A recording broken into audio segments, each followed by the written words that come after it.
Now देखिए myopia, note करती हो ना बेटा, आयुष सब जो यहाँ लिखा है नोट तो करती हो। तो मायोपिया में क्या होता है कि यू वी और एफ सभी कुछ निगेटिव है, ठीक है।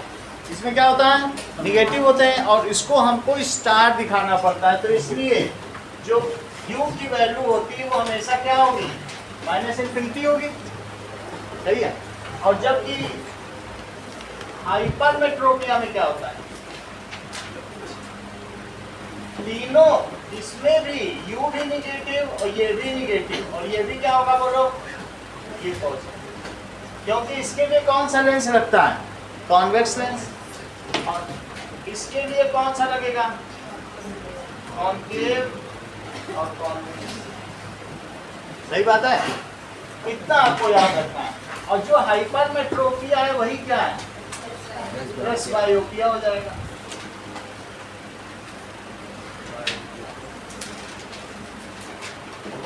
देखिए फॉर मायोपिया, जो मायोपिया है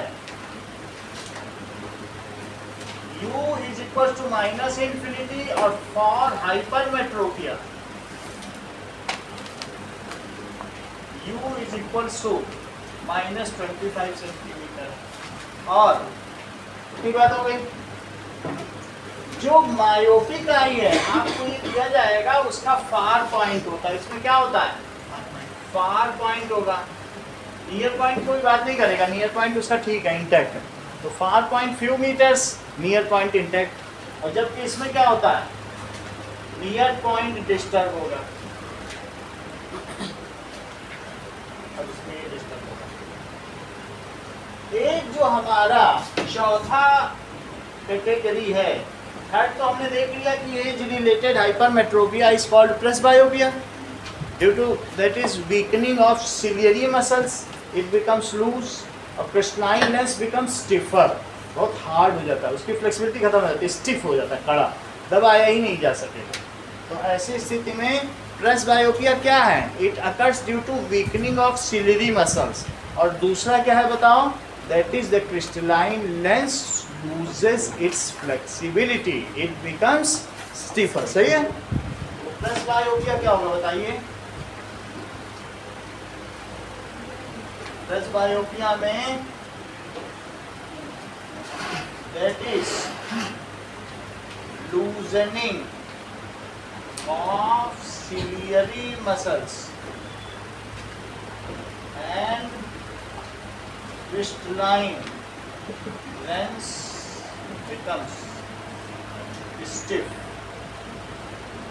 स्टिफर हो जाएगा। तो इस वजह से ये अपनी कंप्रेसिबिलिटी लॉस करता है। फोर्थ देखिए, दैट इज एस्टिग्मेटिज्म। अभी परसों राशि दिखा के आए, इनको एस्टिग्मेटिज्म ही है। तो एस्टिग्मेटिज्म में क्या चीज होता है कि इसमें ग्रिड गड़बड़ दिखती है। ग्रिड का क्या मतलब होता है कि अगर मान लीजिए कि राजश्री कोई होगा, दैट इज वो किसी ग्रिड को देखें तो इनका जो रेटिना होगा उसमें ग्रिड ऐसे दिख सकती है, यानी सीधी नहीं दिखेगी, कैसे दिखेगी, ऐसे। तो देखने में जो लाइट है वो ऐसा दिखती है, ये ग्रिड है, और इसकी इमेज कैसा होगा, परसीव्ड एज, ठीक है, डिस्टॉर्टेड, बिगड़ी हुई दिखेगी। तो इसको ये क्या करके ठीक कर सकती हैं, that can be corrected by using cylindrical lens. इसके लिए इनको कैसा लेंस दिया जाएगा बोलो, astigmatism is the distortion in grid either horizontally और वर्टिकली और बोथ, या तो हॉरिजॉन्टल ग्रिड डिस्टर्ब होगी या वर्टिकल ग्रिड डिस्टर्ब होगी या फिर दोनों डिस्टर्ब। बोलो बात समझ आ गई। तो ऐसी जो सीधी चीज़ों की ग्रिड होगी जाली, तो जाली तुमको ऐसे ऐसे उठी उठी दिखेगी, या ये वाली वर्टिकल में उठी उठी दिखेगी। दो चीज़ें हो सकती, देखो, या तो तुमको ये सही दिख रहा है श्रेया, लेकिन ये वाली गड़बड़ दिख रही है, ऐसे दिख रही है। और ये भी हो सकता है कि ये वाली ठीक दिख रही है और कौन सी गड़बड़ दिख रही है? ये गड़बड़ दिख रही है। या तो वर्टिकल डिस्टॉर्शन हो सकता है, या क्या हो सकता है बताओ? हॉरिजॉन्टल हो या बोथ? दिख रही है, लाइंस दिख रही है, लेकिन वो सीधा नहीं दिख रही 90 डिग्री, मतलब वो कर्व उठी उठी कर्व। या वर्टिकल में कर्व दिख रहा है, जैसे हमने देखा हॉरिजॉन्टल में कर्व है, एक तरफ की कर्व है। इन सब को हम किससे ठीक कर सकते हैं? तो या ये हो सकता है या ये हो सकता है। तो ये कौन सा है बोलो? Horizontal distortion. और ये कौन सा है बोलो? Vertical distortion. तो या फिर क्या हो सकता है? दोनों तरफ का, ऐसा भी हो सकता है। और क्या हो सकता है? तो ये दोनों तरीके का होगा, तो इसको कहेंगे in both axis, distortion in both axis, and it can be corrected by using cylindrical lens. तो डिस्टॉर्शन इन बोथ एक्सिस। तो इसके लिए तरीका क्या है? रेमेडी क्या है? It can be corrected by using cylindrical lens. ऐसा सिलेंडर।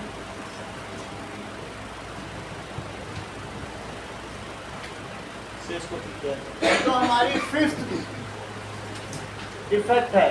तो ये जो चीजें हैं, ये चारों चीजें रिफ्रैक्टिव डिफेक्ट्स हैं। कैसा डिफेक्ट है? क्योंकि इसको रिफ्रैक्शन को हम एडेड आई या लेंस लगा के ठीक कर सकते हैं, लेकिन कुछ ऐसा है जो सर्जिकल है। तो सर्जिकल डिफेक्ट कौन सा है? That is cataract. कैटरेक्ट का मतलब होता है मोतियाबिंद। तो इसमें जो हमारा आई दिखती है, कई लोगों ने देखा होगा, नहीं देखा होगा तो टीवी में देखो कैटरेक्ट दिखता कैसे।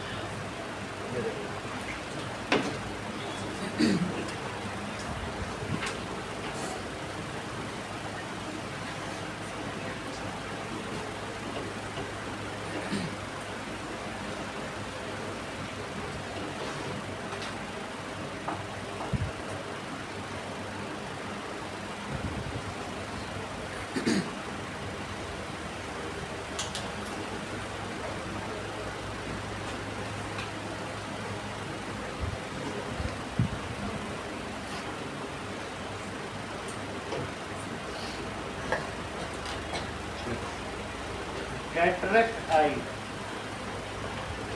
ये देखिए जो कैटरेक्ट आई होगी उसमें एक तरीके का जो बीच का प्यूपिल है उसमें ऐसा हो जाएगा, ये एक तरीके का क्लाउडी हो जाएगा। यहाँ ब्लैक होता है सबके, लेकिन अगर वो ये ट्रांसपेरेंट जैसे शीशे को घिसते रहो बहुत दिनों तक, तो क्या शीशे में सफेद सफेद नहीं हो जाएगा ग्लास? और इसी को ही घिस दो जमीन में, रेत पे या पत्थर, तो सफेद सफेद स्क्रैचेस नहीं आ जाएंगे? हो जाएंगे कि नहीं हो जाएंगे? तो हमारा जो बीच का पोर्शन है जिससे लाइट इंटर करती है, तो इसीलिए वो ब्लैक दिखता है। तो वो पोर्शन कैसा है, वहां पर कैसा हो जाएगा? क्लाउडी।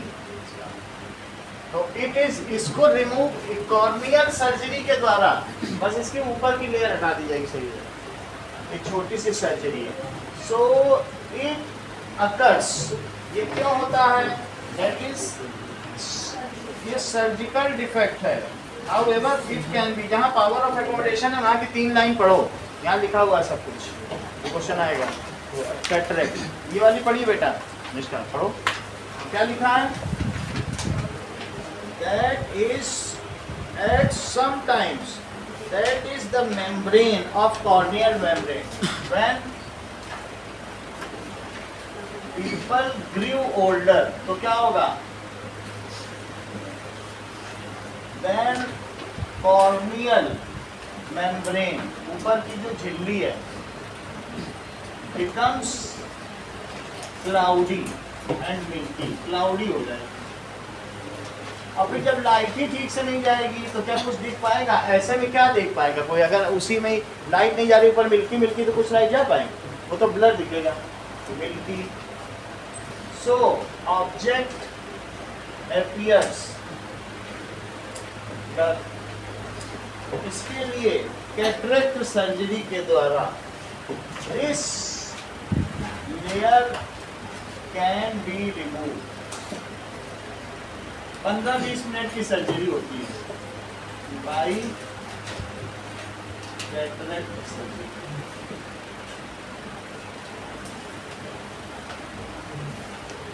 ये सभी को करानी ही पड़ती है। आगे देखिए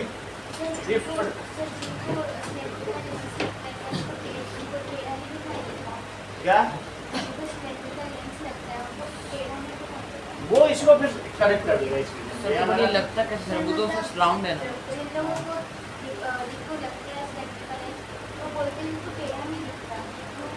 टेढ़ा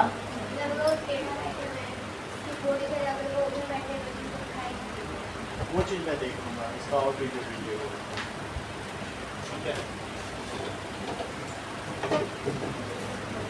चलिए next is refraction through prism. आप क्या देखने जा रहे हैं? प्रिज्म क्या हो? सर एक बार ये एस्टिमेटिज्म की पावर क्या होती होगी इसमें रखता हूँ लेंस? अब ये तो सिलेंड्रिकल विजन है, ये डिस्टॉर्शन है, इसमें कोई पावर का नहीं है। इसका भी एक लिमिट होगा ना कि इतना मिनट होता होगा। चेक कर लेते हैं। इस cylindrical lens has some power, जो भी पावर जो भी होगी अभी उसको आगे देखेंगे कि कितनी पावर होगी, क्योंकि कोई कर्वेचर होगा तो अब जो रेस पड़ेंगी ठीक है उनका अपना कुछ ऐसा पावर हो।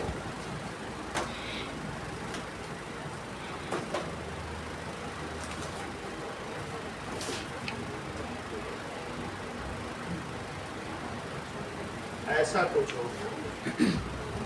जैसे समझो ये सिलेंड्रिकल लेंस, समझ में आ गया कि नहीं? ऐसा ये सिलेंडर ही तो है, इस तरीके का लेंस होगा तो इसमें जब लाइट डाली जाएगी इधर से तो ये कॉन्वेक्स कर्वेचर है, तो ये क्या करेगा बताओ? यहाँ पे दबा देगा। अगर पैरेलल आएगी तो कैसा होगा? अभी उसमें लगा के देखेंगे तो ये बता देगा। ठीक है,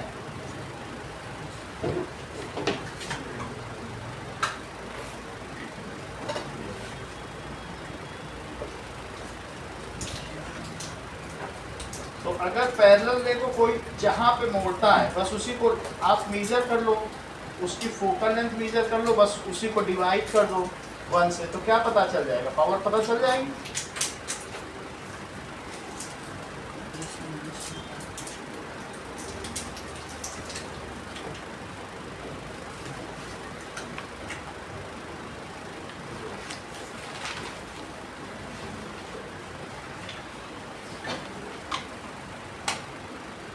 ऐसा देखिए, ये जैसे हमने इसमें लाइट डाली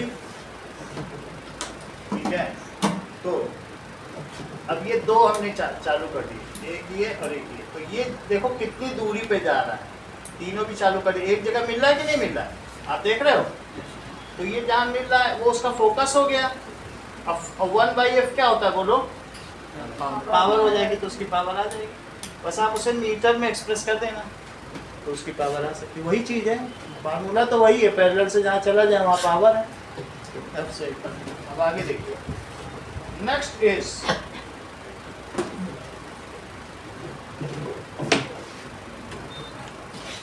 refraction of light through prism. Astigmatism लेने लेना बाकी।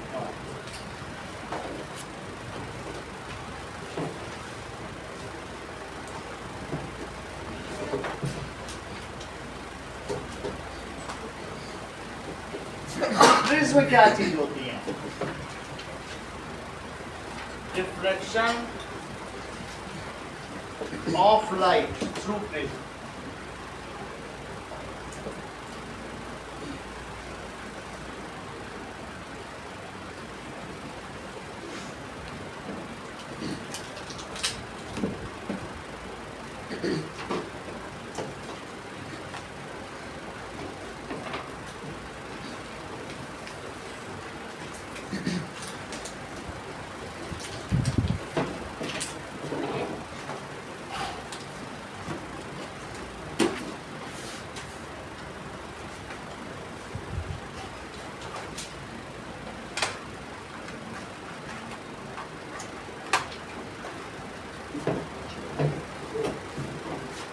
प्रिज्म क्या चीज है?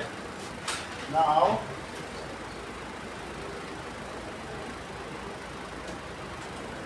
It is a refractive glass slab, ऐसा कुछ होगा, ठीक है।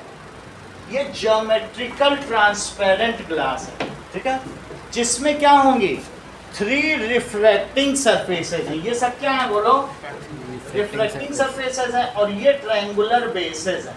कितने ट्रायंगुलर बेसेस हैं? 2 ट्रायंगुलर बेसेस और 3 रिफ्लेक्टिंग सरफेसेस। समझ में आ गई बात कि नहीं? और ये क्या करता है, इसमें कुछ कलर आपको दिख रहा होगा, ये क्या कर सकता है बताओ, इट कैन नाउ, अगर इस पर व्हाइट लाइट पड़ती है तो ये क्या करेगा, उसको डिफरेंट कलर्स में डिस्ट्रीब्यूट कर देगा, ऐसा ये कर सकता है।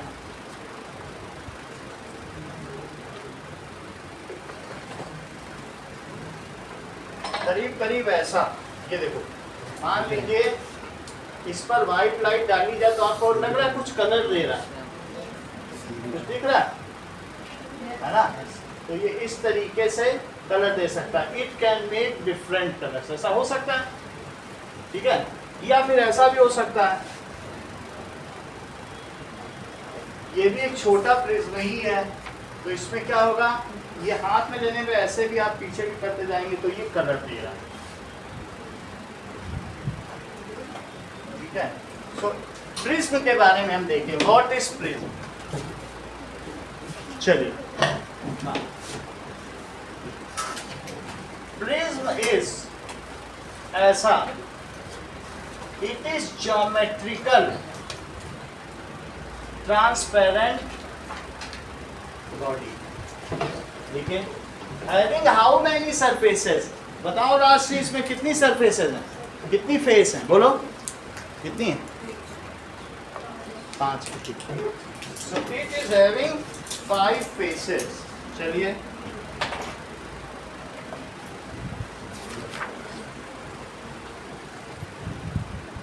so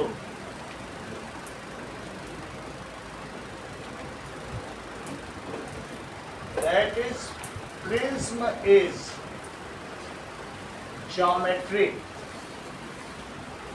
ट्रांसपेरेंट ऑब्जेक्ट, ये प्लास्टिक का भी हो सकता है, ट्रांसपेरेंट ऑब्जेक्ट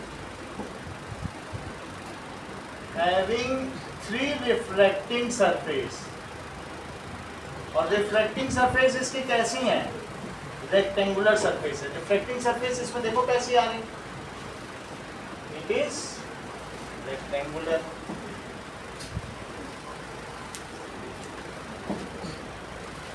रिफ्लेक्टिंग सरफेस। और बेसेस कैसे हैं बोलो, तो triangular base and 3 reflecting rectangular surface and 2 triangular bases।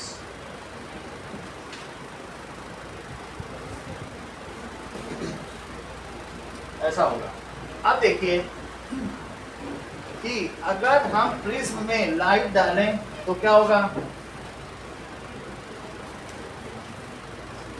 मान लीजिए दिस इज प्रिज्म, ये हमने प्रिज्म रख दिया, एक छोटे साइज का हमने क्या रख लिया, प्रिज्म रख दिया, और इस पर लाइट डालेंगे, सो व्हाट विल हैपन, ये देखो, इसी पे अगर हम लाइट डालेंगे तो अल्टीमेटली लाइट आपको मुड़ती हुई दिख रही है, इसको कहेंगे रिफ्लेक्शन। आप लोग भी देखो, इधर से दिख रहा है ना, ये क्या हो रहा है, लाइट बेंड हो रही है कि नहीं, तो इसको कहेंगे रिफ्लेक्शन, इसे क्या कहेंगे, रिफ्लेक्शन। लेकिन क्या तुम ये सोचते हो कि अगर व्हाइट लाइट डाली जाती तो 7 कलर में हो जाती, उसको डिस्पर्सन कहें, 2 अलग अलग चीज, ठीक है।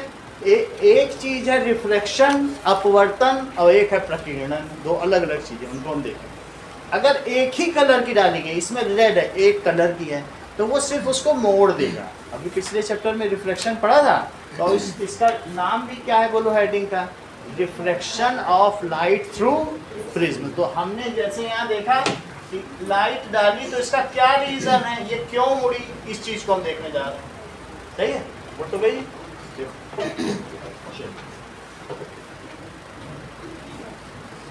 रिफ्लेक्शन थ्रू प्रिज्म, सबसे पहले एक प्रिज्म, इस प्रिज्म को भी पीछे पास कर दिया, आप देख लीजिए, तो अब अगर हम ये लाइट इसको ऐसे रखेंगे, ठीक है, या इसको हम सरफेस पे रखेंगे, क्या करेंगे, सरफेस पे रखेंगे और इस पर लाइट डालेंगे, तो लाइट डालने से ये बेस है, बेस को कहाँ रखा जाएगा, इसी पे रखेंगे। और फिर इसके ऊपर क्या करेंगे, हम यहाँ से लाइट डालेंगे तो देखो उधर गई कि नहीं, तो बेस पर आप आउटलाइन बना लेना। क्या बना लेंगे, यहाँ पेंसिल से एक आउटलाइन बना तो बुक वाला डायग्राम हो जाएगा, वो वाला। कौन सा डायग्राम है, पेज बोलो, 11.4 आ गया कि नहीं वही चीज, देखो ऐसा रख दिया, ये देखिए ऐसे रखा, ये कैसा डायग्राम है, ये बिल्कुल वही डायग्राम है जो कौन सा रहा, यही वाला 10.2 सही है, इधर से डाली जाए वही चीज है कि नहीं, उधर से पड़ी इधर से अपने हिसाब से भाई, लाइट इधर से पड़ी इधर से, यही डायग्राम है कि नहीं, इसको मैं एक्सप्लेन करूंगा, अभी आप देख लो क्यों हो रहा है, तो बता ही देंगे, लेकिन काफी चीज है पढ़ रही, फिर आउटलाइन करना है, देखिए पलक के तरफ समझाने से सही है।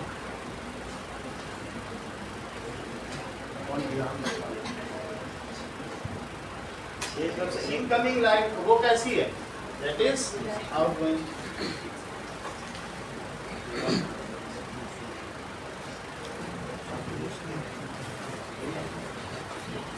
इसमें क्या है, क्या है, ये क्या हो रहा है, वो कह रहा है कि मान लीजिए लाइट एक तरफ से गई दूसरी तरफ बेंड हो के आ रही कि नहीं, आप ये देख रहे हैं, लाइट क्या हो रही, बेंड हो गई अपने पास है, तो ये दिखाया जा रहा है कि इसमें ये देखो बहुत ज़्यादा डिस्प्लेसमेंट इधर से गई, ये देखो बेंड हो रही कि नहीं, इट इज यहाँ से इनकमिंग इमरजेंस है, ठीक है, ये देखो इधर से गई उधर से निकल,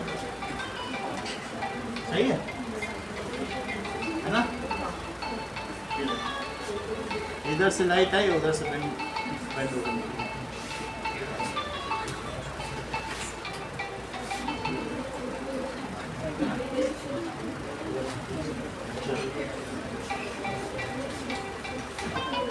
एक बार बोल दो, सही है, यहाँ से गई, यहाँ से उसका रीजन बता, सीधे जानी चाहिए, जानी ऐसे चाहिए कि उधर चली गई तो डेविएशन हुआ कि नहीं, इसको एंगल ऑफ डेविएशन सीधी जानी चाहिए, उधर से डेविएशन हो गया नहीं, उसको क्या कहेंगे, एंगल ऑफ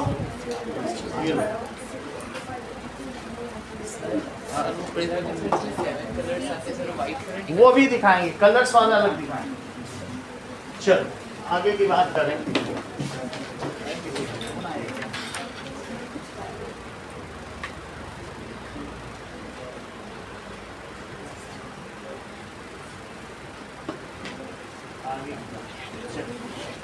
देखिए रिफ्लेक्शन थ्रू प्रिज्म, तो उसके लिए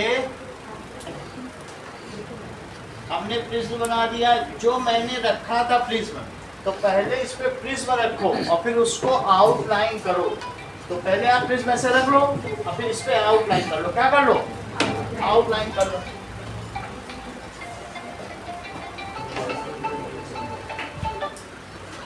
हेलो, अच्छा रेडी है, ठीक है, कोई है देने वाला तो भिजवा ही दो, हाँ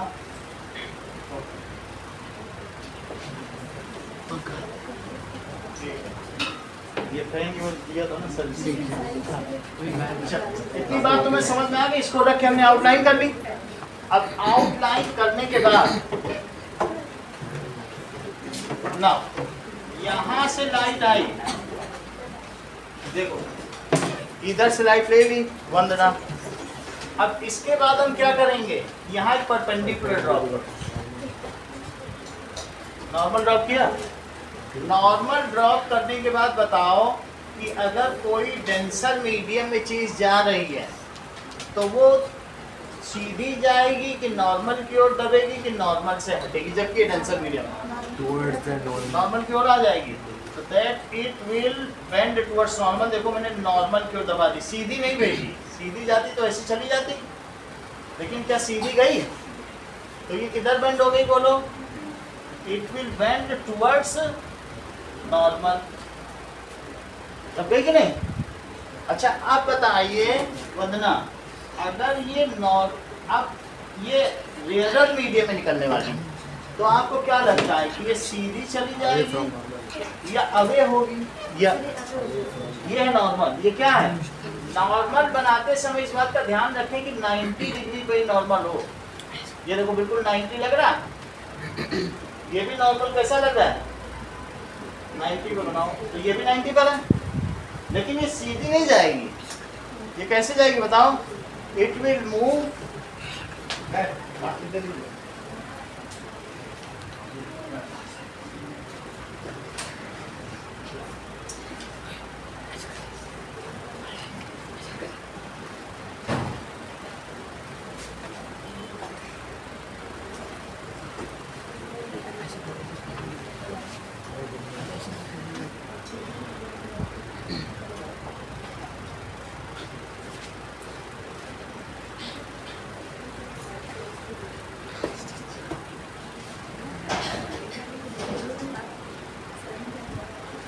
ओके। अब देखो तो ये क्या होगा? When it moves one medium, जिसमें से पहले जाती है उसे one medium कहते हैं, जिसमें जाती है उसको two कहते हैं। जस्मिता इसे क्या कहेंगे? बोलो। बताती ही नहीं, जब से दोबारा आई तब से बताने को। वन सही है कि नहीं? वन से टू में गई, फिर वन में, उसी मीडियम में वापस आ गई, तो इतनी बात हो गई। So that means when light, इसको क्या कहेंगे? इंसिडेंट रे, ठीक है? ये रिफ्लेक्टेड रे है, ये इमर्जेंट रे। This is incident ray. ये कैसी है? रिफ्लेक्टेड है, और ये फिर उसी मीडियम में आ जाए तो उसे क्या कहते हैं? इमर्जेंट। देखिए ये हमारे पास प्रिज्म है और हम क्या पढ़ रहे हैं? Reflection through prism. हमने जो लाइट डाली है वो इसकी रिफ्लेक्टिंग सरफेस पे डाली है। लाइट हमेशा किस पर डालनी चाहिए? ट्रायंगुलर बेस पे रखना है और डालना इस पर। रिफ्लेक्टिंग सरफेस पे डाली थी कि नहीं? तो रिफ्लेक्टिंग सरफेस पे जब लाइट डाली गई तो ये दूसरी रिफ्लेक्टिंग सरफेस से निकल आई, दो रिफ्लेक्टिंग सरफेस। तो जो इसमें जहां लाइट पड़ती है सबसे पहले, वैसे इसे जाना कैसा चाहिए था बताओ? सीधा, लेकिन ये गई तो नहीं, तो पहले ये ऐसे गई और फिर कैसे गई? ऐसे गई। तो इसमें ये जो लाइट इमर्जेंट है इसको पीछे मिलाओ, इसी से मिला दो। इस चीज को कहते हैं एंगल ऑफ डेविएशन, डेल्टा। इसे क्या कहते हैं? Angle of deviation. तो small delta is called, it is angle of deviation, विचलन कोण। इसका मतलब है the angle made between extended incident ray and retraced and the emergent ray, extended incident ray और साथ में इमर्जेंट रे के बीच में जो एंगल बनता हो उसे क्या कहेंगे? Angle of deviation. रे इतनी डेविएट हो गई, हुई कि नहीं? तो दैट इज एंगल मेड, किसके किसके बीच बोलो? Angle made between extended incident ray and emergent रे, जो बाहर निकली उसे क्या कहेंगे? इमर्जेंट रे। उसके बीच में जो बनी तो इट इज एन इमर्जेंट रे, is called angle of deviation. It is angle of, ये जो हमारा प्रिज्म हमने आपको दिखाया है राशि, इसको ट्रायंगुलर प्रिज्म कहते हैं। कैसा प्रिज्म है? Triangular prism with all the three sides are equilateral. इसके तीनों साइड्स क्या हैं? इक्विलेटरल। तो इसका एंगल ऑफ प्रिज्म 60 डिग्री हुआ। जो ये एंगल है, इस एंगल को क्या कहते हैं बोलो? एंगल। अगर इक्विलेटरल ट्रायंगुलर प्रिज्म होगा तो ये क्या कहलाता है? This is angle of prism. और ये डेल्टा क्या कहलाता है? एंगल ऑफ, देखो बुक में बना हुआ एंगल ऑफ। फिर से समझिए, मान लीजिए कि ये रे ऐसे आई और ऐसे न जाकर ऐसे गई, तो ये अपने मेन पाथ से 15 डिग्री मान लो टर्न कर गई। कितना कर गई? लेकिन इसे अब सीधा जाना चाहिए तो वहां भी नहीं गई, और फिर अपने मेन पाथ से कितना चली गई बताओ? यहाँ जाना चाहिए, फिर ये यहाँ चली गई। सही है? 15 डिग्री मुड़ गई। क्यों? क्योंकि वो नॉर्मल हमने बनाया था, देखो नॉर्मल से दूर जा रही है। ये तो तुम्हें मालूम है। हाँ दूर से डाल आगे जम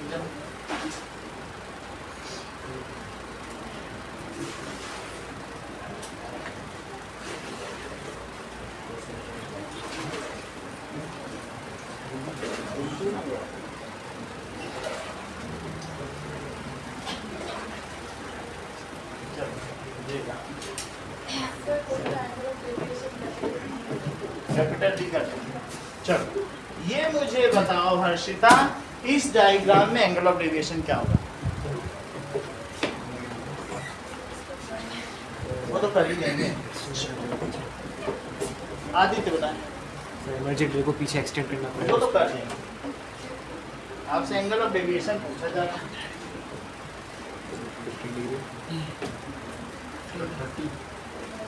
30 डिग्री ये बताने, चेक करें इस चीज को, क्या ये सही बता रहे हैं? ये देखो, मान लीजिए एक हमारे पास ये रे है और ये ऐसे जाएगी, लेकिन ऐसे नहीं जाएगी। क्यों? क्योंकि वो नॉर्मल की तरफ क्या होगी बोलो? नॉर्मल की तरफ बेंड कर जाएगी। तो इसके लिए मैं एक नॉर्मल बना दूं इसके ऊपर। ये देखो मैंने इस पे बिल्कुल एग्जैक्ट 90 डिग्री का बना दिया। 90 डिग्री है तो नॉर्मल को बेंड करेंगे। अब यहाँ पर भी ये क्या करेगी? आगे जाएगी, सीधा तो नहीं जाएगी। तो सीधा ना जाके कहाँ चली गई? अभी चली गई। तो अब ये बताओ कि ये एंगल, ठीक है, यहाँ पर ये कितना हुई बेंड बोलिए? 15 डिग्री। इसको भी पीछे मिलाओ, पीछे में मिला दिया, ये देखो पीछे मिला दिया। ये बताओ अगर ये एंगल भी 15 डिग्री है तो ये कितना होगा? देखो क्या ये वर्टिकली अपोजिट है, तो ये 15 डिग्री हुआ। ये मुझे बताइए पूजा कि ये एंगल कितना हुआ और क्यों हुआ, किस प्रॉपर्टी से?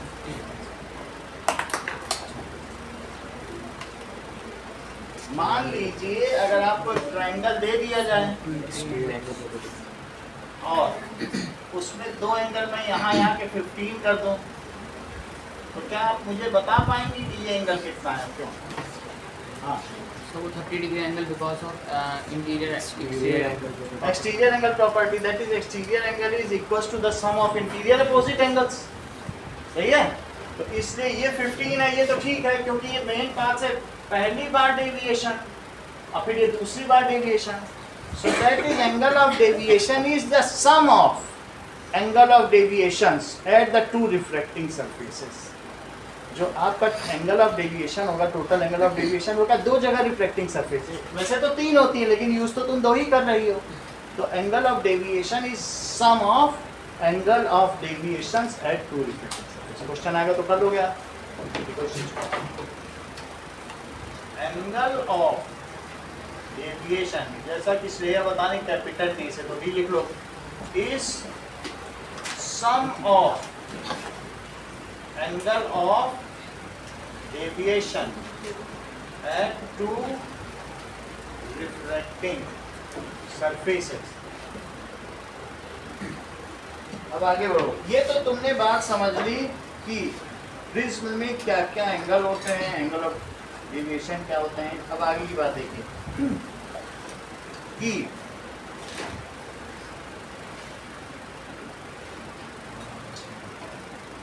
एक और चीज दिखाई गई है, इसको तुम्हारे में आई दिखाया गया, that is angle of incidence. जो बाहर निकला है उसके लिए इन्होंने नॉर्मल के साथ एंगल को क्या बताया, बताओ बताओ। दैट इज, इस चीज को क्या कहा, जो नॉर्मल एंगल ऑफ इमरजेंसी। यहाँ नॉर्मल से है तो एंगल ऑफ इंसिडेंस, और यहाँ नॉर्मल से तो एंगल ऑफ इमरजेंस। अच्छा, यहाँ दो एंगल है, इन दोनों को R1 एंड R2 कहा गया है। क्या कहा गया है, R1 एंड R2, दो एंगल, सही है। तो अंदर वाला एंगल R1 एंड R2 हो गया, और इसे एंगल ऑफ प्रिज्म को A कहेंगे। इसको क्या कहेंगे, A कह दिया जाएगा। ये चीज हो गई। अब देखिए, इसको पीछे मिला लो, दोनों ठीक है। अब मुझे बताओ कि ये एंगल कितना होगा अगर इस एंगल को मैं x कह दूं।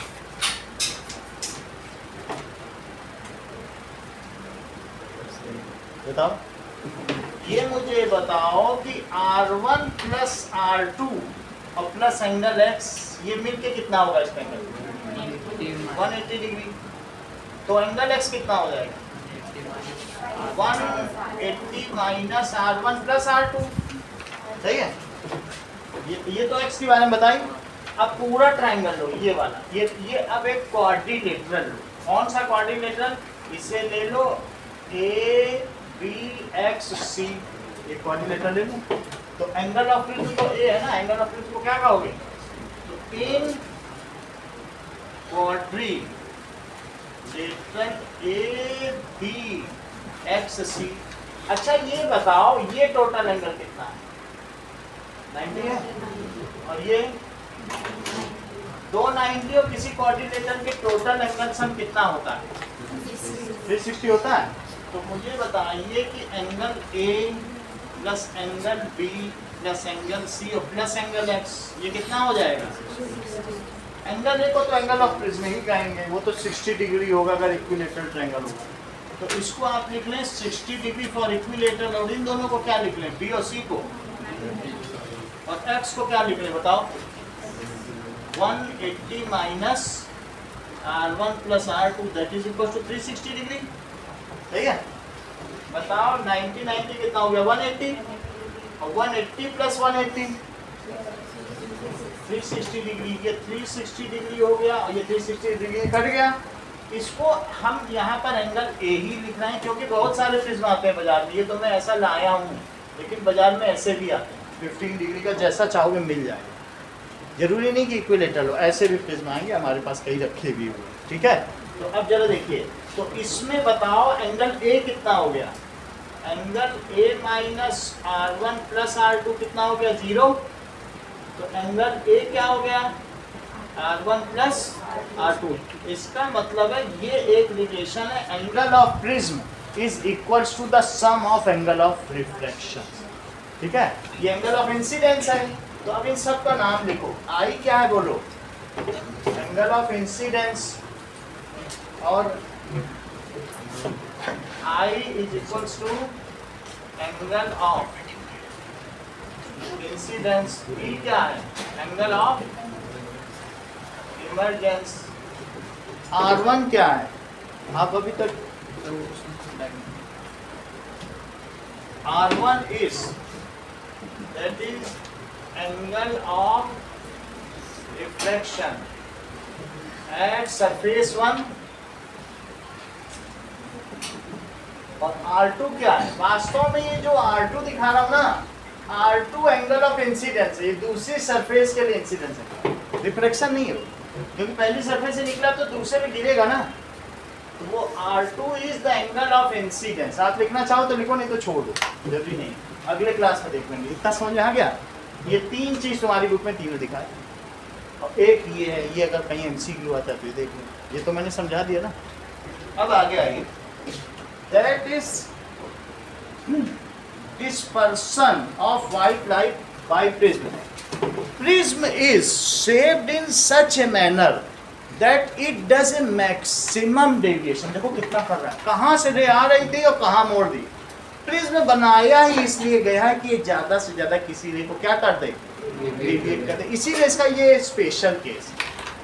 किस लिए बनाया जाता है प्रिज्म? जिससे कि ये. अच्छा ये बात देखिए आप कि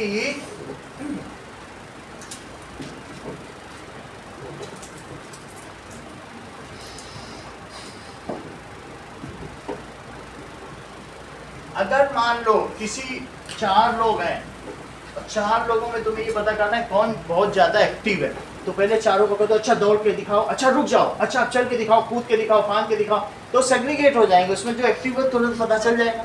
और एक ही काम कराओगे तो नहीं पता चलेगा, क्योंकि अलग अलग. तो प्रिज्म ऐसा बनाया गया है कि ये क्या करता है बताइए, ये किसी भी चीज को ज्यादा डेविएट कर देता है. Prism is made in such a manner. 2 bar reflect कर रहा है कि नहीं, तो इस किसी भी एंगल को क्या कर रहा है बताइए, it deviates at maximum angle of difference. इतनी बात तो तुमको समझ में आ गई. अब अगली बात देखो, that is dispersion of white light. भाई ये रिफ्लेक्शन था, यहाँ पर आपको व्हाइट लाइट डालनी है दिव्या कि नहीं डालनी? नहीं डालनी. आपको सिर्फ एक कलर की डालनी है, ब्लू डालो, रेड डालो, कोई डालो. जब रिफ्लेक्शन करना हो तो व्हाइट कभी ना डालना, नहीं तो उससे 7 कलर मिलेंगे, और 7 मिलेंगे तो क्या तुम एंगल ऑफ डेविएशन निकाल पाओगे? नहीं. अब जरा देखो, अब हम करते हैं डिस्पर्सन. डिस्पर्सन ऑफ, किसका dispersion? Of white light through prism. When white light falls, white light falls on prism. वो क्यूब लोगों ने देख लिया, वो वाला छोटा वाला, वो किसके देख लिया ना, वो आप लोगों ने देख लिया ना. चलो हो गया. अब आगे देखो, white light falls on prism, तो क्या होता होगा? then it splits up in 7 colors. That is component colors. Split हो जाती है. This is called, इसे क्या कहेंगे? Dispersion. सही है? This is called dispersion of white light. This is dispersion of white light. कहने का मतलब है कि हमारे पास बहुत सारे कलर हैं. कौन कौन से कलर्स हैं? व्हाइट लाइट करके कोई लाइट नहीं है, डिफरेंट कलर्स का कॉम्बिनेशन है. तो डिफरेंट कलर्स जब एक साथ मिल जाते हैं, इसको न्यूटन्स रिंग भी कहते हैं. अगर मैं डिफरेंट कलर्स को मोटर से चलाऊं तो ये फिर से कैसा बन जाएगा? ठीक है, मान लीजिए इसमें मोटर लगी हुई है, सेल लगा के अगर चलाया जाए और इसको बहुत तेज घुमाएंगे तो वाइट ही हो जाएगा. डिफरेंट कलर्स हैं, तो अगर इसको तेजी से चलाएं तो इसका कैसा कलर आ जाएगा? तो इसको न्यूटन्स रिंग कहते हैं. सही है, न्यूटन ने ये बात देखी. और भी कई चीजें बताई, वो भी हम देखेंगे. तो दैट इज, ऊपर रखा है वो क्या है? ये भी वही चीज है. दैट इज, अगर डिफरेंट कलर को क्या किया जाए, एक तरीके की मोटर है, इसमें भी हम लगा सकते हैं, तो वही चीज़ है. तो इसमें क्या किया जा सकता है कि अलग अलग कलर को एक साथ घुमाया जाए मोटर लगा के. then it again appears as white light. White light is not any particular light. White light करके कोई light.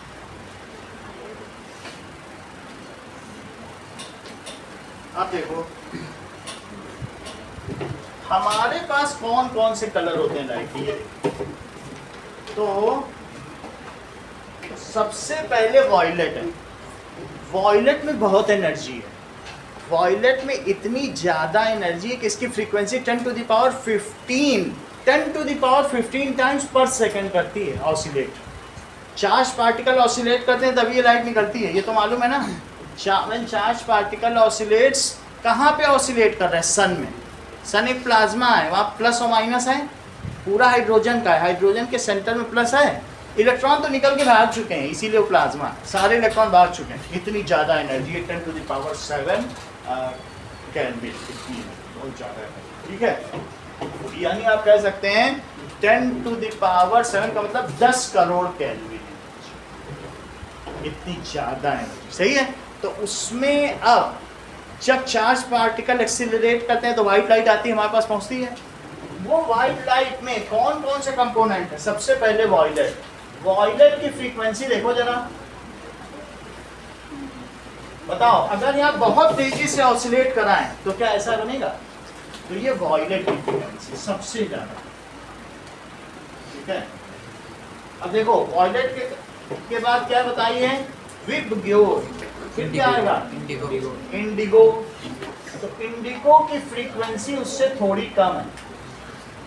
देखो यहाँ पर अगर ऑसिलेशन धीमा कर दो तो जो बनने वाले रिपल्स हैं वो भी तो धीमे पड़ जाएंगे, और बड़ी तेजी से अगर करो रस्सी को तो क्या रिपल्स तेजी नहीं बनेंगे? और धीरे धीरे करो तो वास्तव में एनर्जी कम होगी, तभी तो रिपल्स ऐसे बने। और तेज कर दो, मान लो मेरे पास अगर ब्लू हो तो ब्लू की कैसे बनेगी? विबग्योर, ये V हो गया, ये I हो गया, अभी P देखो तो B का क्या होगा? उससे भी कम, विब हो गया, ठीक है। अब ग्रीन, तो ग्रीन का कैसा होगा? उसका और कम होगा, तो ग्रीन की एनर्जी। और फिर क्या होगा? Yellow, and then orange, orange की और कम, और फिर उसके बाद किसकी है? रेड की, ठीक है। ये देखिए, सो इट इज विबग्योर।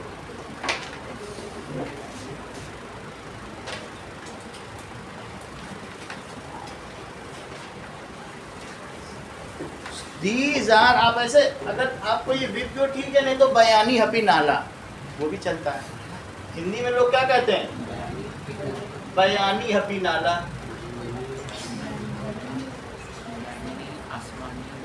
बैगनी, आसमानी, नीला, हरा, पीला, नारंगी, लाल, दोनों चलता है। या विबग्योर लिख लो, सही है। अब जरा देखिए दैट अगर जस्मिता ये सब सन से हमारे पास आ रहे हैं तो सबसे पहले हमारे पास कौन सा पहुंचेगा? रेड या वॉयलेट? करेक्ट। जैसा जस्मिता ने बताया कि जब सन से ये हमारे पास आते हैं तो सभी एक ही टाइम पे पहुंचेंगे, ऐसा जस्मिता ने, लोगों की भी बात हुई है तो ऐसा इन्होंने बताया है। So all moves in vacuum या free space with same speed, और वो स्पीड है 3 × 10⁻⁸ सब एक ही स्पीड है, तभी तो आगे यहाँ पे वाइट हो जाते हैं, आगे पीछे नहीं आते हैं। इसकी भी स्पीड बोलो, स्पेस में क्या है? सो ऑल मूव्स इन इस फ्री स्पेस। फ्री स्पेस किसे कहते हैं? दैट इज वैक्यूम विद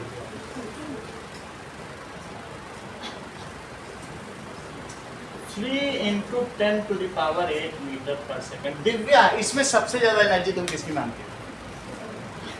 बोलो। वॉयलेट की एनर्जी सबसे ज्यादा है। एनर्जी में देखो ये सबसे ज्यादा वाइब्रेट कर रहा है तो इसकी एनर्जी सबसे ज्यादा है, और इसी वजह से बोलो फ्रीक्वेंसी पर सेकंड ऑसिलेशन चार्ज पार्टिकल के किसके ज्यादा होंगे? वॉयलेट के सबसे ज्यादा, ठीक है। तो इस तरीके से इसके ऑसिलेशंस या नंबर ऑफ ऑसिलेशन पर सेकंड को फ्रीक्वेंसी कहते हैं। तो किसके ज्यादा है?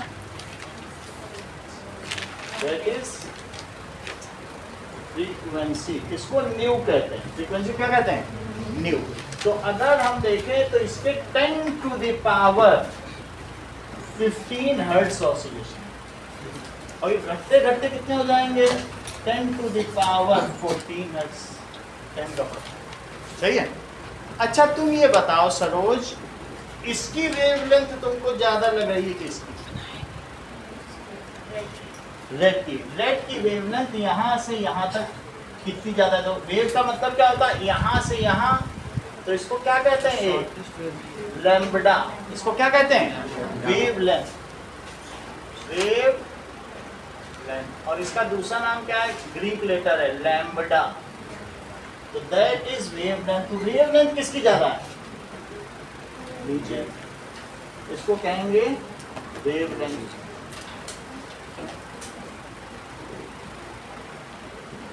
इतनी बात तुम्हें समझ आ गई। अब तीन चीजें तुमसे पूछी जा रही हैं, बताओ रेड कलर में लैम्ब्डा या वेवलेंथ ज्यादा है फ्रीक्वेंसी? अच्छा, वॉयलेट कलर की क्या ज्यादा है? एनर्जी किसकी ज्यादा है? स्पीड किसकी ज्यादा है? फ्री स्पेस में। पूरी बात सही भैया, इतना बात तुम्हें पता चल गया। अब मुझे बताओ कि सबसे ज्यादा एनर्जी इसकी है? तो अगर एक दौड़ता हुआ व्यक्ति है, उसको कहा जाए रोड से सीधा बीच पे दौड़ो, रोड से कह तो चलो अब यहाँ से दौड़ते दौड़ते जाओ बीच में जाओ, तो बोलो उसकी स्पीड में ज्यादा चेंज आएगा, और फिर जो धीरे धीरे गज चाल से चल रहा है उसकी स्पीड में ज्यादा चेंज आएगा। इसी में सबसे ज्यादा डेविएशन होगा। इस वाले में भाई जो स्लो है वो रोड पे चले या बीच पे चले, बोलो उसमें डेविएशन होगा।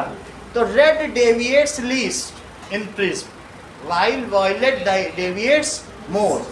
और किसी मीडियम में इनकी स्पीड में फर्क आ जाए। फ्री स्पेस में सब एक स्पीड से चलते हैं, लेकिन मीडियम में एक ही स्पीड से नहीं चलेंगे। जब मीडियम में चलती है लाइट तो उनकी स्पीड में चेंज जाएगी, स्पीड भी बदल जाएगी। अभी वो बताएंगे। चलो आगे की बात देखिए कि अब देखो डिस्पर्सन क्या कहलाता है कि व्हेन व्हाइट लाइट, तो सबसे पहले आप क्या करो, एक यहाँ पर व्हाइट लाइट का कोई सोर्स लो, और व्हाइट लाइट के सोर्स के बाद आप क्या करिए, एक यहाँ स्लिट लगा दो। स्लिट का क्या मतलब होता है? स्लिट का मतलब एक एल्यूमिनियम फॉइल लो, उसमें पिन से ऐसे कर दो, प्रिक कर दो, छेद कर दो, और उसमें से बल्ब को दिखाओ। पूरा बल्ब नहीं दिखाना, सिर्फ एक ये एल्यूमिनियम के फॉइल में एक प्रिक कर दिया नीडल से, उसको स्लिट कहते हैं। क्या कहेंगे? स्लिट। तो स्लिट से अब लाइट गई और ये लाइट इसमें गई, सही? उससे एक ही व्हाइट लाइट का एक ही रह जाएगी। हम बीम नहीं चाहते हैं, हम क्या चाहते हैं? सिर्फ एक रह जाए। एक रे जाने के बाद अब देखो जाना इसे कैसे चाहिए था? ऐसे जाना चाहिए, लेकिन ये ऐसे नहीं जाएगी। ये क्या करेगी कि इसके जो कंपोनेंट्स हैं, हाँ देखो इसके जो कंपोनेंट्स हैं वो डेविएट करेंगे। और बोलो लीस्ट निष्ठा कौन डेविएट करेगा? रेड की वॉयलेट? ये बहुत अच्छा कहने, ठीक है, रेड लीस्ट डेविएट करेगा, ये रेड डेविएट किया। और वॉयलेट क्योंकि उसकी एनर्जी ज्यादा है तो उसमें ज्यादा फर्क आएगा। तो सबसे ज्यादा कौन डेविएट किया? जो दौड़ता हुआ व्यक्ति है, अगर किसी मीडियम में जाए तो उसकी स्पीड में स्लो तो होगी। आपको मालूम है ग्लास में स्पीड स्लो हो जाती है किसी की, 3 × 10⁸ से वो 2 × 10⁸ हो जाती है। सब पिछला चैप्टर हम लोगों ने पढ़ रखा है। ये उसका रिफ्लेक्टिव इंडेक्स है, 3/2 है कि नहीं?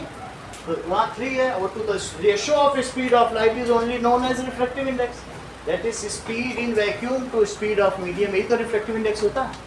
स्लो हो गई लेकिन इसकी थोड़ी चेंज हुई, इसकी ज़्यादा चेंज हो गई। अब फिर दूसरे मीडियम में क्या होगा बोलो? दूसरे मीडियम में ये और बदली और मुड़ी, यानी वो नॉर्मल से हुई, और इसमें भी क्या हुई? ये भी अभी। अब इसके बीच में जो दूसरे सभी कलर हैं वो आ जाएंगे। कौन कौन से कलर आ जाएंगे? देखिए इसके बाद इंडिगो भी आ जाएगा, इंडिगो आ जाएगा। फिर उसके बाद ब्लू आ जाएगा,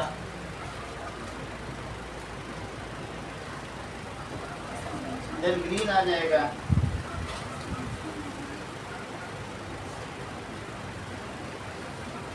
येलो आ जाएगा, ऑरेंज आ जाएगा, रेड आ जाएगा, येलो आ जाएगा,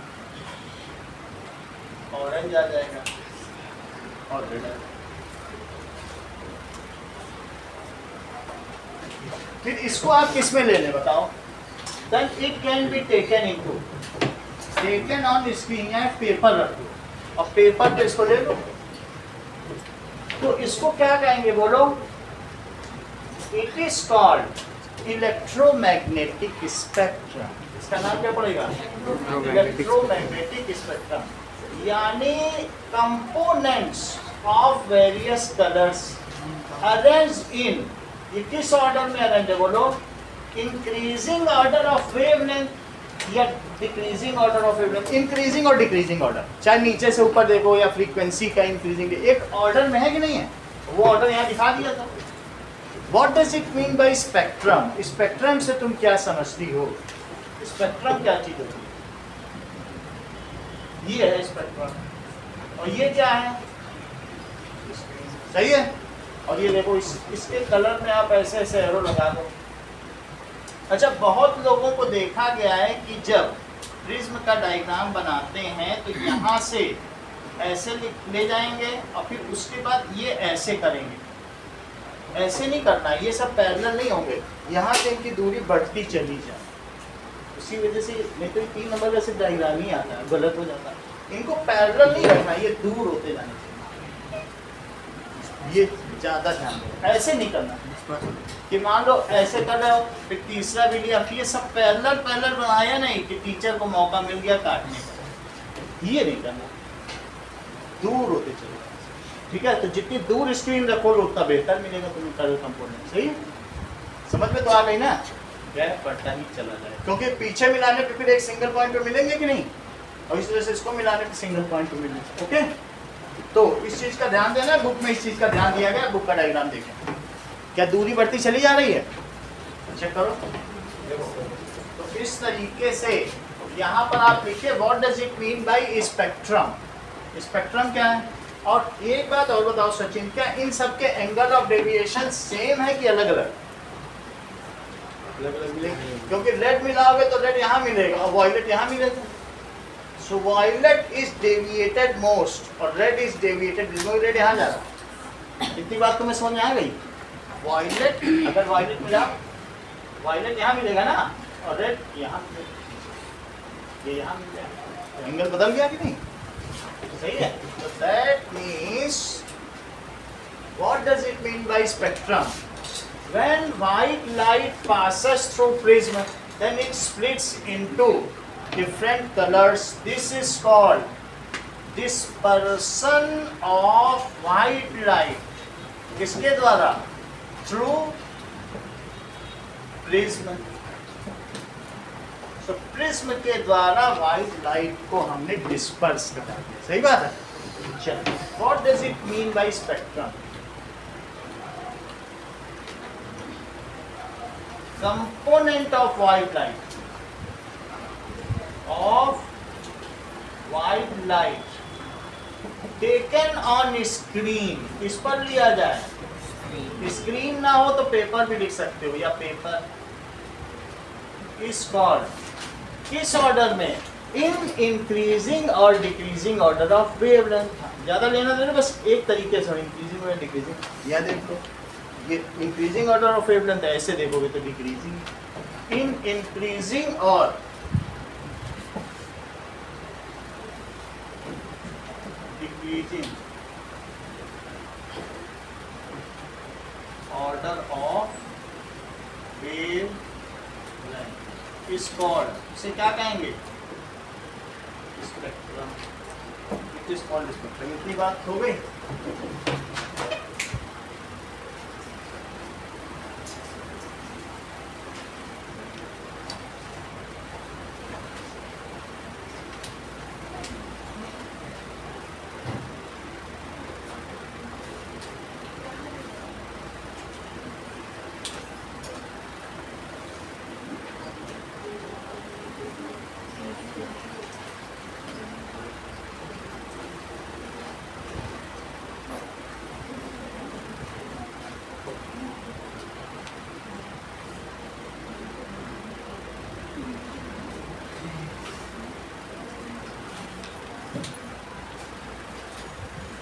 ओके, अब देखिए, अगर देखा जाए तो यहाँ देखो एक और चीज, ये लाइट आई, इसमें से वॉयलेट निकली,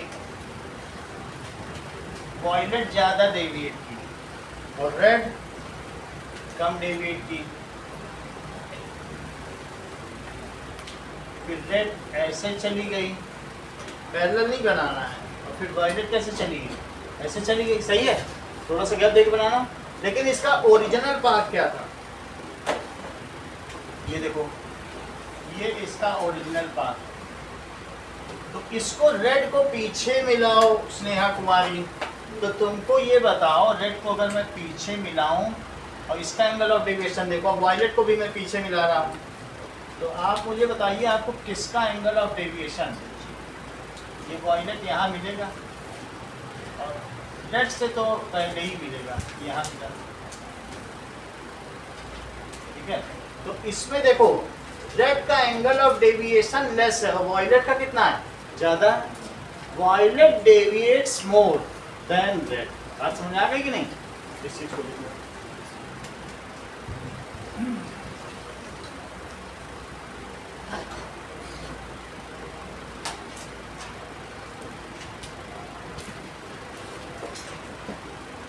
अच्छा, 200 साल तक ये बात की बहस चली कि वाइट लाइट में तो कलर नहीं होते, कलर प्रिज्म में ही होंगे। और इस चीज़ को न्यूटन ने इन्वर्टेड प्रिज्म एक्सपेरिमेंट के द्वारा वंस फॉर ऑल देखो क्लियर कर दिया। देखो अगला एक्सपेरिमेंट जो तुम्हारे भी डायग्राम बना, इन्वर्टेड प्रिज्म एक्सपेरिमेंट 10.6 डायग्राम देखो। तो it was always a matter of dispute, क्या था मैटर ऑफ डिस्प्यूट, कि white light does not contain colour. लोग कह रहे थे कि कलर तो प्रिज्म में है, प्रिज्म देता होगा। लेकिन न्यूटन ने क्या काम किया कि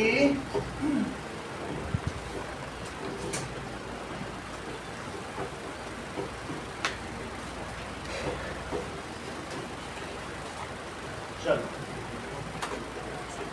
when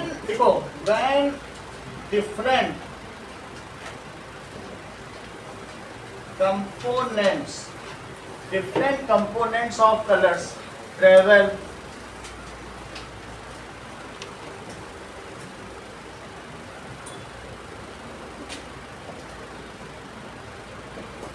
in medium, तो क्या होगा, these travel with different speed, these travel with different speed, उनकी अपनी अपनी स्पीड है। This is the cause of dispersion, इसी वजह से ये स्पीड, अलग अलग कलर अलग अलग स्पीड से चलते हैं तो उनका मिसमैच हो जाता है। तुम तेज चलो, पूजा धीमे चले तो क्या मिसमैच नहीं हो जाएगा, तो इसी वजह से डिस्पर्सन करते हैं। All colour travel with different speed, this is the reason of dispersion, this is the reason of dispersion.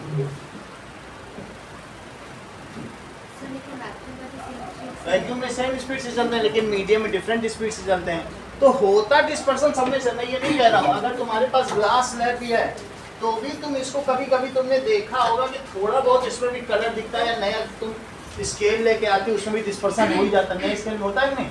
लेकिन जो ज़्यादा मोड़ दे लाइट को, प्रिज्म बनाया ही इसलिए गया है कि वो बहुत ज़्यादा मिसमैच करा दे, तभी कलर हो जाता है। दो उसमें रिफ्लेक्टिंग सरफेस है, वो भी एंगल पर दे दी गई, उसकी वजह से ज़्यादा अगर वो मोड़ दे तो फिर बहुत दूर होती चली गई और बहुत पैरेलल भी नहीं रह गई, देखो बढ़ती चली जाती, तो बड़े बड़े बैंड मिले, मिलते हैं कि नहीं मिलते।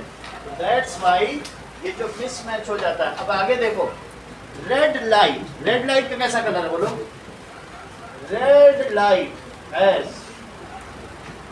कैसा है, दैट इज लॉन्गेस्ट वेवलेंथ, इसकी वेवलेंथ कितनी है, longest wavelength and least energy, least है ना, फ्रीक्वेंसी भी लीस्ट है, एनर्जी कम है तो फिर क्या होगा, and less frequency and least frequency, energy कम है। जबकि ब्लू लाइट का क्या बताइए, ब्लू लाइट हैज, इसका बोलो शॉर्टेस्ट वेवलेंथ है क्या, शॉर्टेस्ट वेवलेंथ है, और बोलो एनर्जी कितनी है, हाईएस्ट, ब्लू लाइट हो गया, वायलेट वायलेट कर लो, वॉयलेट लाइट का हम लोग 10% ही देख पाते हैं, इसीलिए स्काई ब्लू दिखता है। वॉयलेट लाइट का 90% हम देख नहीं पाते हैं, इसीलिए उसका नाम कर दिया ultraviolet. It is ulterior to violet, उससे भी बहुत सुपीरियर। और इंफ्रारेड इंफीरियर टू रेड। जो बॉडी हम लोग है ना उससे हीट निकल रही, इसको इंफ्रारेड कहते हैं। रेड से भी गई गुजरी। और अल्टीरियर, एक अल्टीरियर एक इंफीरियर। तो अल्ट्रा वायलेट कब होता है? जब स्पार्क से निकलती है, उसमें वॉयलेट कलर इतना ज़्यादा हम देख ही नहीं सकते, आंखों में कॉर्निया जल जाता है अगर स्पार्क को देखो, वेल्डिंग हो रही है। एक है इंफीरियर टू रेड, जैसे तवा सेका जा रहा है, रोटी सेक रही है, वहाँ इंफ्रारेड। उससे कम है तो इंफीरियर टू रेड, उसे इंफ्रारेड कहेंगे। और ज़्यादा है तो अल्ट्रा वायलेट यूवी। सही है, इसीलिए तो यूवी प्रोटेक्शन के हम लोग ग्लास पहनते हैं। अब आगे देखो, तो बोलो कौन सी लाइट? वॉयलेट लाइट हैज और हाईएस्ट एनर्जी, और बोलो हाईएस्ट फ्रीक्वेंसी। इतनी बात तो तुम्हें समझ में आ गई। एक चीज और देखो, ये बताओ, ये एटम है, अगर एटम में इलेक्ट्रॉन को एनर्जी दी जाए तो क्या इसको मैं एनर्जी दूं? ये जैसे वेव आई या फोटोन आया, तो क्या ये हायर ऊपर चला जाएगा, एक्साइट हो जाएगा? मान लो अंदर किसी ऑर्बिट में चक्कर मारा, उसको एनर्जी दे दो तो उछल के ऊपर चला जाए, वहां दो तो और ऊपर चला जाए, अब बहुत दे दो तो निकल के भाग ही जाएगा, आयोनाइज हो जाएगा। ये तो होता है कि नहीं होता है? अगर किसी ऑर्बिट में इलेक्ट्रॉन चक्कर मारा तो उसको एनर्जी दो, सही है। तो फिर ये मुझे बताओ कि सारे इमरजेंसी सिग्नल्स रेड क्यों बनाए जाते हैं? तुम्हें रोकने के लिए भी रेड बनाया जाता है, कहीं डेंजर साइन बोर्ड है तो भी रेड बनाया जाता है, ऐसा क्यों? सबसे वो रिफ्लेक्ट करता दिख जाता है, जल्दी दिख जाता है। हाँ बोलो। डेविड का होता है। दूर से इन्होंने कहा कि जो रेड कलर है, रेड कलर की, ये देखिए कि अगर तुमको मान लो तुमको 10 जीना यहाँ चढ़ना, 10 सीढ़ियाँ चढ़नी, और तुमको थोड़ी एनर्जी दें, 2 जूल ले तो तुम सीढ़ी चढ़ जाओ। लेकिन मैं कहूँ 2 जूल नहीं दे मेरे पास एनर्जी, मेरे पास 1 जूल ही है, आधी सीढ़ी चढ़ो, बीच में पैर रखे रहो और फिर और देंगे तो चढ़ जाना, तो कोई चढ़ना पसंद करेगा? रेड के पास इतनी कम एनर्जी है कि वो एक्साइट ही नहीं कर पाता किसी को। Energy with red is so low that it can not, क्या कर पाएगा? Can not do transition of electron from lower state to higher state. तो that is when red light moves it does not attenuate, कम नहीं होती। Attenuation का मतलब क्षय होना, ऊर्जा का क्षय होना।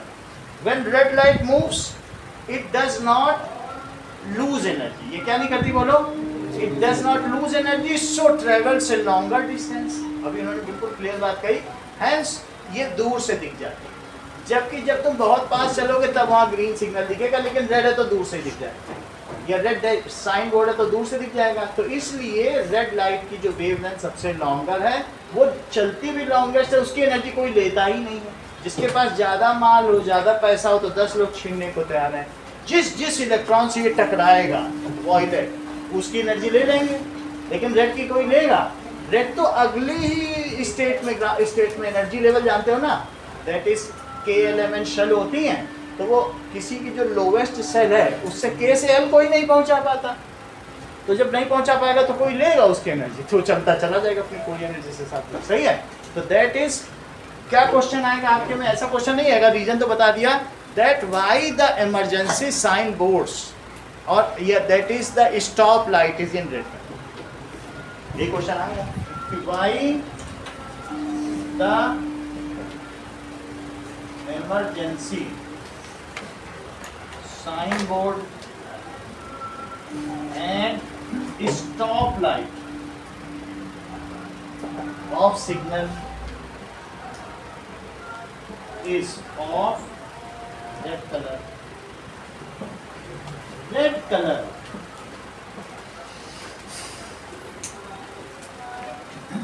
ठीक है, red color light has long, इसकी जो है लॉन्गेस्ट वेव लेंथ है, और क्या चीज है?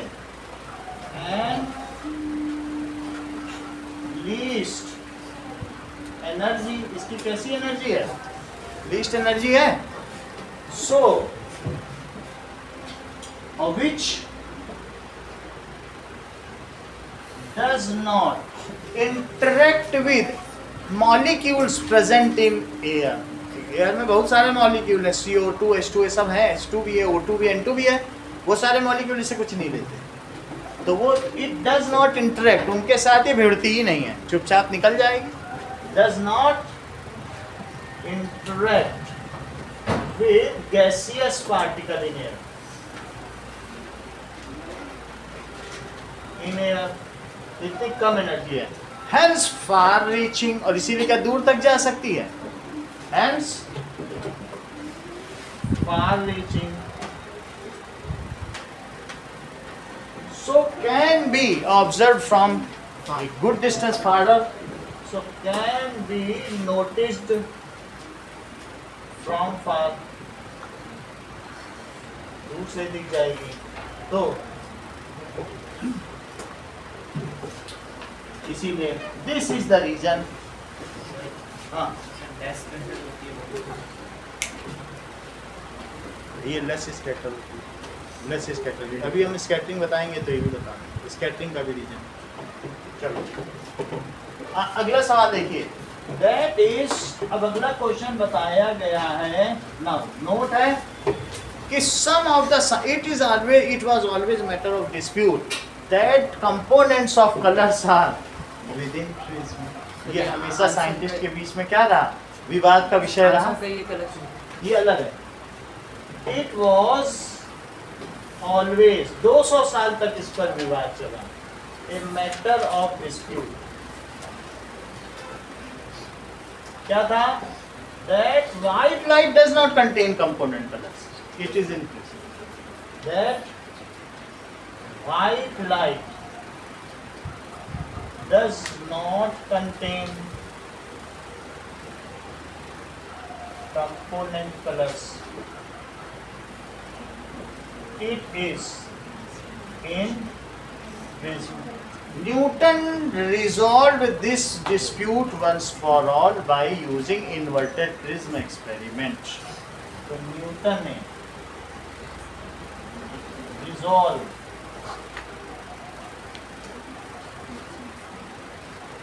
this once for all using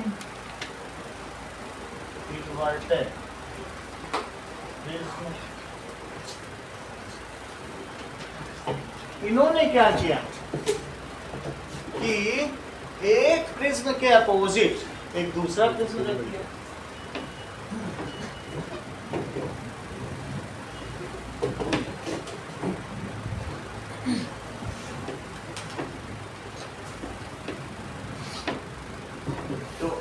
ऐसा किया इन्होंने, ये एक प्रिज्म था और दूसरा प्रिज्म रख दिया यहाँ पर, तो क्या होगा,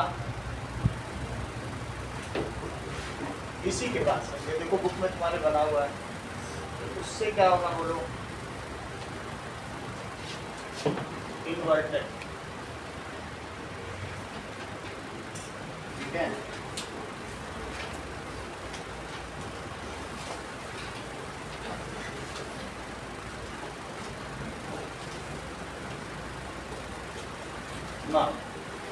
जो लाइट दूसरे प्रिज्म पे आई, अगर प्रिज्म करता होता तो और भी बढ़ा देता, लेकिन क्या दूसरे प्रिज्म ने ऐसा किया, दूसरे प्रिज्म ने ऐसा नहीं किया। दूसरे प्रिज्म ने, अब एक तरह से देखा जाए तो इन दोनों को मिला तो एक रेक्टेंगुलर ग्लास स्लैब ही हो गया, और ग्लास स्लैब है तो ये है, तो ये लाइट कहीं वैसे निकल जानी चाहिए, इसी के पहले निकल जानी चाहिए, तो जैसा बुक में भी दिया है वही हो रहा है कि अब ये लाइट क्या होगी इन सब पे। अब आप क्या करिए कि एक परपेंडिकुलर ड्रॉ करो सभी पे, जहाँ जहाँ पे जो लाइट पड़ रही है, तो अगर हम करेंगे तो बताओ नॉर्मल की ओर लाइट दबेगी कि खुलेगी, भाई अब इससे इसमें जा रही है तो ये डेंसर मीडियम में जा रही, तो बोलो ये जो पर्पल कलर है ये बोलो अब और दूर चला जाएगा, इस रास्ते पे चला जाएगी, दबेगा अंदर, दबेगा अंदर। तो इस तरीके से जो डिफरेंट कलर्स हैं ये अंदर की ओर आ रहे हैं,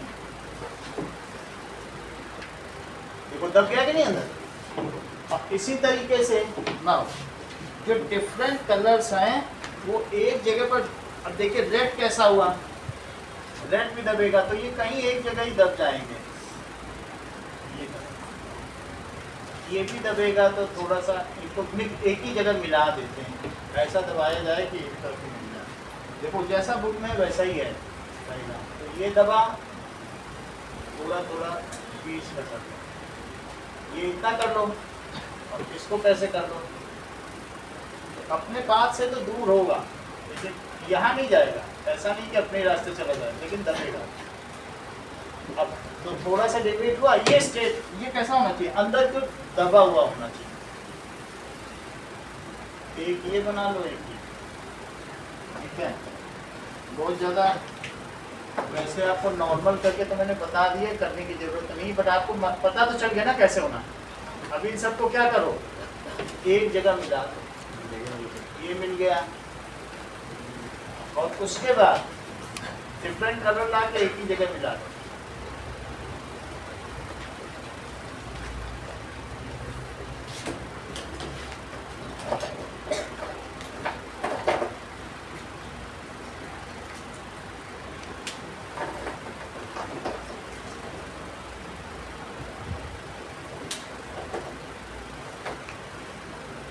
देखिए, और इसके बाद क्या होगा कि जिस रास्ते से आई है एक लेटरल डिस्प्लेसमेंट करते हुए, पार्श्वीय विस्थापन करते हुए निकल जाएगी। तो जैसे आदि पहले भी हम क्लास 11 में देखते थे ना, डेविएटेड बट पैरेलल, और उनके बीच में क्या होता है, लेटरल डिस्प्लेसमेंट हो जाता है कि नहीं। ऐसा बुक में देखो, क्या दोनों आने और जाने वाली रेट पैरेलल दिख रही हैं, चेक करो। तो अभी कैसा निकल जाएगी, ये जैसे आ रही है बिल्कुल ऐसे ही ये निकाल लो। ये डायग्राम आए तो इसकी प्रैक्टिस कर लेना, ये ऐसे ही बनेगा, सही है। दो डायग्राम में कौन कौन से आते हैं, एक आएगा रिफ्लेक्शन थ्रू प्रिज्म, एक आएगा डिस्पर्शन थ्रू प्रिज्म, एक आएगा इन्वर्टेड प्रिज्म एक्सपेरिमेंट। तो प्रिज्म में कलर होता है तो व्हाइट क्यों निकलती है, इसका मतलब है these component of colours are present in white light. ये किस पे प्रेजेंट है, व्हाइट, प्रिज्म में नहीं प्रेजेंट है, किसमें थे, तो दोनों पैरेलल। देखो इस चीज को, it is recombination of white light through inverted prism experiment.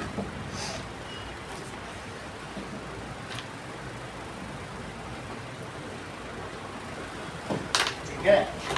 This experiment proves that components of colors are in white light, not in prism. तो इसी का लिख देकर जो पॉइंट है, इसी पॉइंट है लिख। हाँ लिख दीजिएगा। This experiment proves that white light contains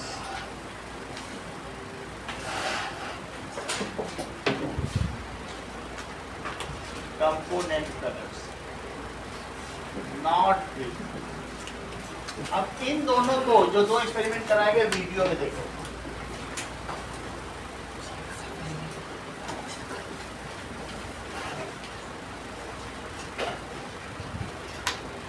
सबसे पहले देखो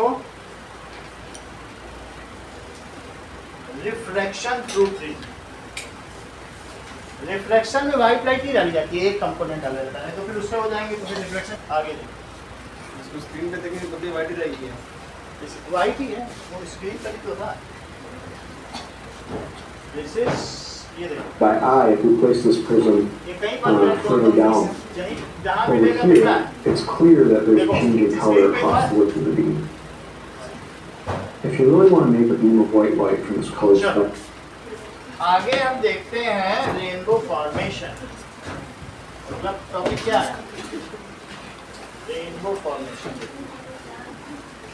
how the rainbow is form, rainbow कैसे बनेगा।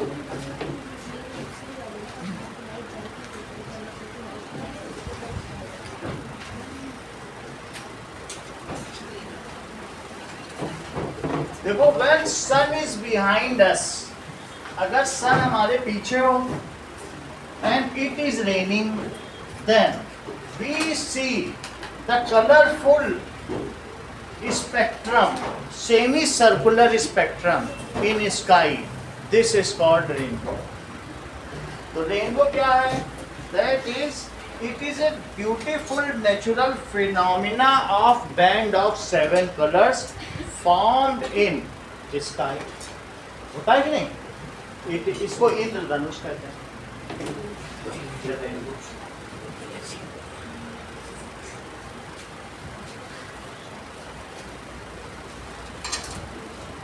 So it is beautiful natural phenomenon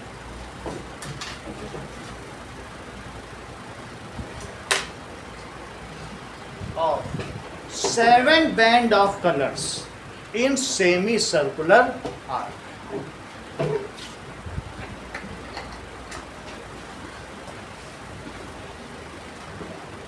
In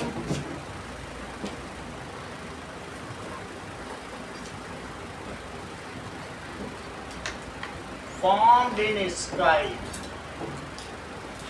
during raining or just after raining when sun is also shining. During rain भी देख सकते हो या फिर कब देख सकते हो? और just after rain. 7 band of colours हैं। 7 बैंड ऑफ कलर्स हैं। जस्ट आफ्टर बात नहीं करो। क्यों बात करो लोगों से? तो अपनी कला का प्रचार कर रही होगी तुम भी, है ना?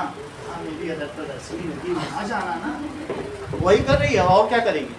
सबको गाय हका रही, अपना प्रचार कर रही हो। चलिए, उससे लोग डिस्टर्ब होते हैं, क्लास डिस्टर्ब होती है। सेमी सर्कुलर आर्क, ठीक है, फॉर्म्ड ड्यूरिंग रेन और जस्ट आफ्टर रेन। कंसंट्रेट करो, आपका भी संडे टेस्ट बहुत खराब हुआ है, मोस्टली क्वेश्चंस गड़बड़ है, 40 नंबर है। सब ओवर कॉन्फिडेंट नहीं रहना, चीज़ पढ़ने के लिए आए, पैसा देने पेरेंट्स पढ़ो अपना। ऐसा नहीं कि हम 2 जगह दिमाग लगा देते, मैं अपना लेफ्ट ब्रेन तो पढ़ने में यूज़ करती हूँ और राइट फ्रेंड्स पलट से बात करती हूँ। जितना बताया जाए उसको ऑब्सक्योर मत करो, चीज़ों को जो बता रहे हैं उतना समझिए, आप समझिए, ओवरलुक ना करिए। ऐसे फाउल एक्सप्रेशन से सब मत बनाओ, जितना बताया जा रहा है उतना पढ़ो, उसको बताएगी तो उससे बात नहीं करना। चलो, it is beautiful natural phenomena made of 7 colours.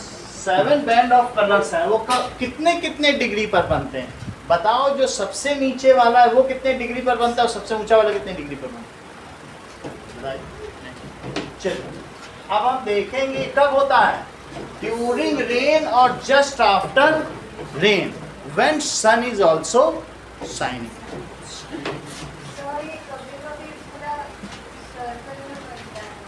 ये सर्कल पर तब बनेगा जब आप ऊपर रहोगे और बादल नीचे होंगे, नीचे रेनिंग होगी, तब होगा। जैसे हम लोगों ने कई बार एयरफोर्स में हूँ तो हाइट पे देखा है, जब हम 10,000 kph के ऊपर की हाइट पे रहते हैं तो हमने सर्कुलर भी देखा। So there are different instances जब सर्कुलर भी बन सकता है, जब आप पूरा देख सकते हो। और लेकिन अगर होराइजन है तो होराइजन में हमेशा आपको कैसा दिखेगा? आप, क्योंकि आधा जो रेनबो है वो नीचे छिप जाएगा, आधा ऊपर दिखेगा, तो होराइजन में ऐसा दिखेगा। Horizon is that place where earth, ठीक है, अपीयर टू मीट विद क्या होगा? स्काई। तो वो होराइजन तब आपको आधा दिखेगा। अब बिल्कुल ऊपर चले गए, वो भी अभी हमें सेमी सर्कुलर लिखना है, हैं? हमें तो आर्क ही लिखना है। सेमी सर्कुलर आर्क हम लोग देखते हैं तो हम सेमी सर्कुलर आर्क लिख रहे हैं। वैसे आप कहीं ऐसा देखो पूरा स्पेक्ट्रम बन जाए तो वो, अभी हम सारे एस्पेक्ट देखेंगे। अभी हम लोग नेचर वाले की बात कर रहे हैं, जो नेचर हमें दिखता है, बनता पूरा, वो सारे केस डिस्कस कर लेंगे। अभी इसमें बहुत केस है, 8-10 केस सब करेंगे क्या करके। लेकिन आप नेचर में रेनबो कैसा देखते हो? Semi circular and band of 7 colours. बोलो सही है कि नहीं? Band of 7 colours in a semi circular arc form. Okay, और ये कब होगा? जब ये सेमी सर्कुलर बनेगा when you are standing and sun किधर हो? बोलो बिहाइंड हो, तो ऐसे में, और बारिश भी हो रही हो तो बारिश होगी तो इन स्काई ये जो ड्रॉपलेट्स हैं वही स्क्रीन का काम कर जाएंगे। The droplets of water tiny water droplets will act as screen and उसी में से जो लाइट आपके पास आएगी you will see the rainbow formation. इसी पर बनेगा, उन चीजों को हम देखें। ठीक है, अब देखो कि when sun is behind us, क्या चीज कही गई है?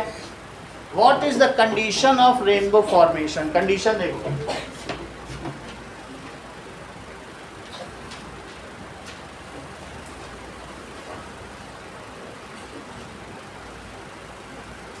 Condition of rainbow formation. अगर आप सूर्य की ओर देखोगे तो रेनबो नहीं दिखेगा, आपके पीछे होना चाहिए। Sun is behind us and it is raining और जस्ट आफ्टर तो भी तो वाटर ड्रॉपलेट्स रहेंगे। Is the condition when sun is behind observer and it is raining. Raining तो चारों तरफ हो रही होगी, आगे पीछे सब हो रही होगी। और क्या हो रहा बोलो? It is just after raining. तो क्या होगा? Rainbow is form.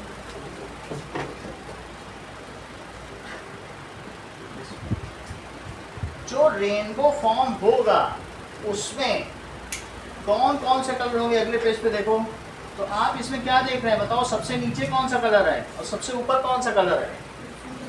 तो रेड वाला कलर सबसे ऊपर होगा और नीचे कौन सा होगा?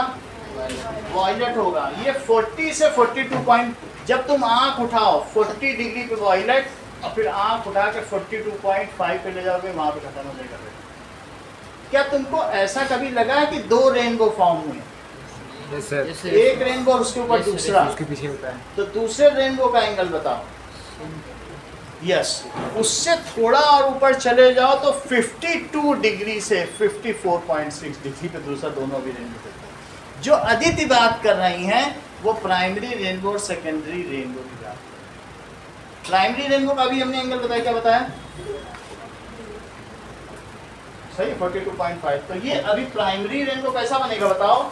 एक तो हमारा, अगर आप सर ये फिक्स है कि प्राइमरी रेनबो 42 भी बनेगा। हाँ, ये फिक्स्ड है। अब उसका बाकी का साइंस हम लोग देख रहे हैं, लेकिन इसके और भी कलर होंगे। तो बोलो कितना तुम्हें आइस को उठाना पड़ेगा सबसे लोअर बैंड देखने के लिए? बोलो 40 डिग्री। और सबसे अपर बैंड देखने के लिए कितना दिखाना पड़ेगा? 42.5 डिग्री। ठीक है, इसको कहते हैं प्राइमरी रेनबो। इसके ऊपर एक और बनता है सेकेंडरी रेनबो, जिसको कि हम अगली क्लास में पढ़ लेंगे। अभी ये चीज़ है, ठीक है। तो पहले हम इसके बारे में सीखें। ये जो हमें जो चमकदार ज़्यादा दिखाई पड़ रहा है, दो तो बनते हैं, आप दो देख लो इसमें। हाँ? कौन सा? दो बनते हैं, दैट इज जब दो बार टोटल इंटरनल रिफ्लेक्शन होगा, वो हम लोग पढ़ने जा रहे हैं। एक अभी हमें यहाँ पढ़ना है टोटल इंटरनल। देखिए प्राइमरी एंड सेकेंडरी रेनबो, ये चीज देखिए। There are two rainbow form. यहाँ क्या दिखाए गए? एक पीछे भी मद्दा दिख रहा है। तो जो अंदर वाला रेनबो है उसमें रेड आउटसाइड है और इनसाइड का कलर कौन सा है? That is violet. और जो बाहर वाला है वहाँ उल्टी चीज है। देखो श्रेया, वहाँ रेड अंदर है, रेड दोनों में ही अंदर, और बाहर बाहर क्या है बताइए? वॉयलेट है कि नहीं? बाहर वॉयलेट और अंदर रेड। ठीक है, तो let us see why the sir ये दोनों कंडीशन साथ में मतलब लेते हैं, मतलब या आप अब एक एक करके समझे। कुछ चीजें मैं बताऊं तब पूछो क्वेश्चन। अभी तो मैं रेनबो सिखाऊंगा तभी कुछ क्वेश्चन बनेंगे। बोलो, ठीक है। अब देखो कि रेनबो फॉर्मेशन कैसे होता है। So rainbow formation is in this the tiny water droplets act as, किस तरीके से काम करेंगे Indrajit? That tiny water droplets will act the prism। ये किसका काम करेंगी? वही तो कलर को डिस्पर्सन करेंगी। So rainbow formation में क्या होगा बोलो? In rainbow formation tiny water droplets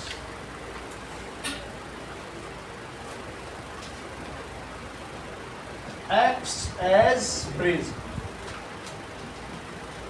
अब देखो ये मान लीजिए टाइनी ड्रॉपलेट है, टाइनी ड्रॉपलेट नहीं है पूरा, हमने बहुत सारे इसमें ड्रॉपलेट्स होते, फिर भी मैं एक ड्रॉपलेट की बात कर रहा हूँ। होता क्या होगा कि सनलाइट इस पर आई, तो ये सनलाइट आ गई, सनलाइट में ये मुझे बताओ कि ज्यादा कौन सा कलर डेविएट करेगा, ज्यादा वॉयलेट करेगा और कम रेड करेगा, तो हम ऐसा ही करें। देखो रेड को डेविएट किया गया तुम्हारे में, लेकिन रेड को कम किया गया, और वॉयलेट को कैसा किया, वॉयलेट को ज्यादा कर दिया, तो वॉयलेट को करो इसमें।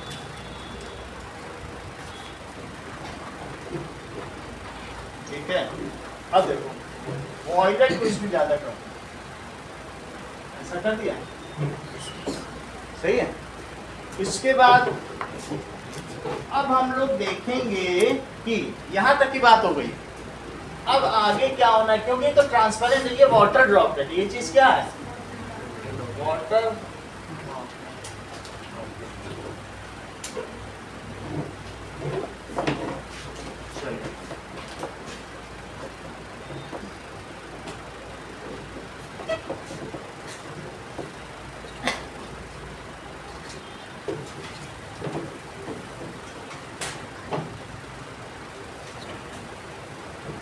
अच्छा एक बात मुझे बताओ कि जैसे इस पानी में यहाँ पे एक आदमी खड़ा हुआ है और उसने जाल डाल दिया, तो इसमें मछली क्यों फंस जाती है, बताओ मछली क्यों फंस गई,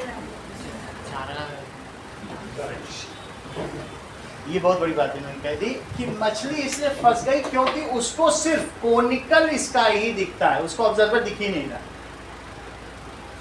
जहां जहां मछली चल रही ऐसा लगता है जैसे कोन है, उतना ही देख पाती, उससे ज्यादा नहीं देख पाती, इवन ऑब्जर्वर को नहीं देख पाती। ऐसा क्यों होता है, क्या इस मछली को, जो पानी में मछली है, उसको ऐसा क्यों दिखता है, जस्ट सी। ये बताओ कि ये लाइट यहाँ गई तो हर्षिता ये अवे जाएगी, ये पानी है, या आप समझिए ग्लास, ग्लास वाटर भी ले सकते हैं, तो बोलो जब एयर में जाएगी तो अवे जाएगी कि टूवर्ड्स नॉर्मल, अवे जाएगी, तो ये एयर है, एयर में ये अवे हो गई, सही है। अच्छा हमने और इधर कर दी, अब बोलो क्या ये और अवे जाएगी, क्योंकि ये एंगल हुआ आई, ये क्या हुआ, स्नेल्स लॉ क्या कहता है, sine I by sine R तो कांस्टेंट है, जैसे जैसे तुम आई बढ़ाओगे आर भी बढ़ना चाहिए, क्योंकि वो जो कांस्टेंट है वही तो रिफ्लेक्टिव इंडेक्स है, वही चीज क्या है, चेक करो एन क्या होता है बताओ, साइन आई बाई, और मान लो तुमने आई बढ़ा दिया, अभी तो तुम साइन आई को यहाँ ले रहे हो 30 वो 45, तो साइन 45 ले लिया, लेकिन आप कौन है, हम तो 45 लेंगे, तो 45 लोगे तो फिर इससे भी बढ़ाओ, नहीं तो रेशो बदल जाएगा, क्योंकि रिफ्लेक्टिव इंडेक्स तो वही चीज होगी ना। तो इस तरीके से ये बढ़ाने फिर इसे साइन 60 लेना पड़ेगा, बढ़ाना पड़ेगा, जिससे रेशो कांस्टेंट है। रिफ्लेक्टिव इंडेक्स तो मीडियम का नहीं बदलता, ग्लास का 3/2 यानी 1.5 वो तो वही है। अच्छा ये बताओ, ये देखो बढ़ गया, एंगल तुम्हें ज्यादा लग रहा है, देखो इस बार ज्यादा लिया, बढ़ गया। अच्छा एक बात बताओ, ऐसे हमने कर दिया तो अब ये और बढ़ गया, अब आदित्य ये जो लाइट है ना बिल्कुल इससे होके जाने लगी, इधर जाने लगी, अब कितना बढ़ेगा, ये यहीं पर ही 75 पहुंच चुका था, हमने और बढ़ाया तो ये सीधा 90 हो गया। इस चीज को कहते हैं ग्रेजिंग एंगल, क्या कहते हैं, ग्रेजिंग। जैसे गाय घास चढ़ती है ना, तो उसी पे अब वो जो है रिफ्लेक्टिंग सरफेस पे चढ़ते चढ़ते चला गया, तो इस एंगल को क्या कहेंगे, the angle of incidence at which the angle of reflection is grazing angle is called critical angle। तो वो इंसिडेंस एंगल जिस पर कि एंगल ऑफ रिफ्लेक्शन 90 डिग्री हो जाए, क्या हो जाए, उसको क्या कहते हैं, क्रांतिक कोण, दैट इज क्रिटिकल एंगल, इसे सी से डिनोट करते हैं, इसे क्या कहेंगे। अच्छा ये बताओ, अगर मान लीजिए, और ये कौन सा एंगल बताया, ग्रेजिंग एंगल। अब मुझे बताओ अगर मैंने और ज्यादा कर दिया तो फिर ये और बढ़ना चाहिए, और बढ़ना चाहिए कि नहीं, तो ऐसे में अगर मैं कहूँ कि मैंने ये कर दिया तो कहेगा नहीं, अच्छा 92 हो जाऊँ, क्या हो जाए, थोड़ा तो बढ़ेगा ना, फिर उसको इधर आना पड़ेगा। तो ये चीज ठीक है क्या, कि मान लो उसने 2 डिग्री यहाँ बना दिया तो 92 हो गया, ऐसा वो नहीं करेगी। कहेगी if the angle increases more than the critical angle then ray leaves the reflection and just follows the laws of reflection. कहेगी अब हमें बढ़ाना नहीं, अब जितने पे हमारे उतने पे ही जाएंगे, फिर छोड़ देगी। फिर ऐसा थोड़ी नहीं करेगी, क्या इसको डिफाई कर देगी क्या लॉ ऑफ रिफ्लेक्शन को। अगर यहाँ से यहाँ तुम 80 पे डालो, ये 85 पे जाए तो वो तो कहेगा हम तो ग्रेजिंग एंगल, हम तो ज़्यादा हो गए हैं, ऐसा थोड़ी ना होगा। उसी टाइम पे वो लीव कर देगी, कहेगा छोड़ो रिफ्लेक्शन, अब हम क्या करेंगे, अब हम रिफ्लेक्ट होंगे। और रिफ्लेक्ट तो लॉ ऑफ रिफ्लेक्शन से हुआ जाता है।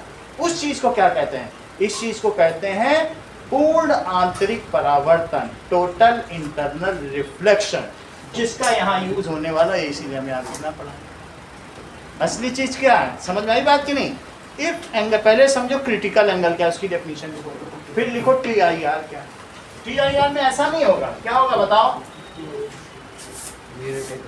जितने पे आई क्या उतने पे ही चल जाएगा, और उसको क्या कहेंगे, टोटल इंटरनल रिफ्लेक्शन से क्या कहेंगे, टोटल इंटरनल रिफ्लेक्शन।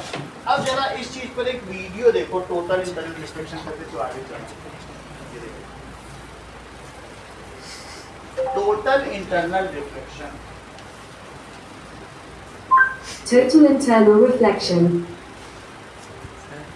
हाँ बोलिए, वो टेस्ट पेपर गिर गया था गलती से। कहाँ है? ये नहीं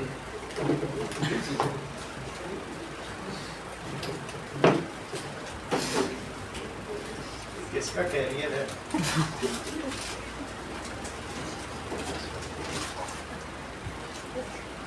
अब आगे वो चला गया, वो तो पता रहता है।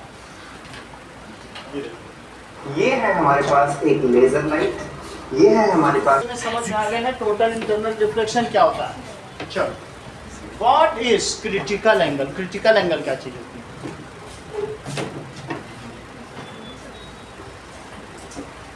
क्रिटिकल एंगल तो तभी होगा सुनील देवासी, जब light moves from denser medium to rarer medium.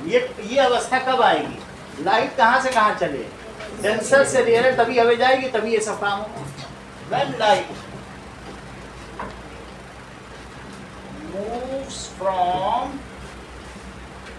denser to rarer medium, और क्या चीज हो जाए बोलो, an angle of, then the angle of incidence at which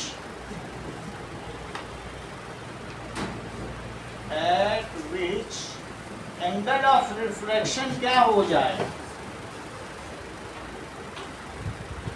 is 90 degree. 90 degree का क्या मतलब है, कौन सा एंगल हो जाए, grazing angle. Then it is called, then the angle of incidence is called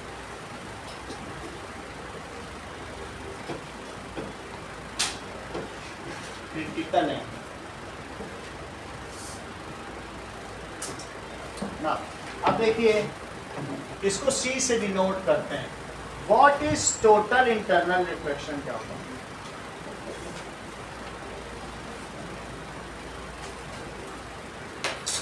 total internal reflection का क्या मतलब है, दैट इज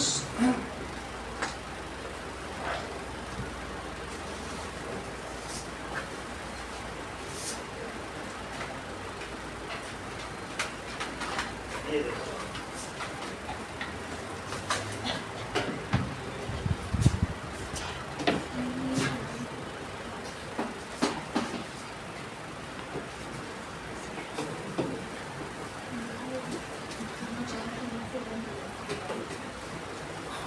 ये चीज क्या हो रही है,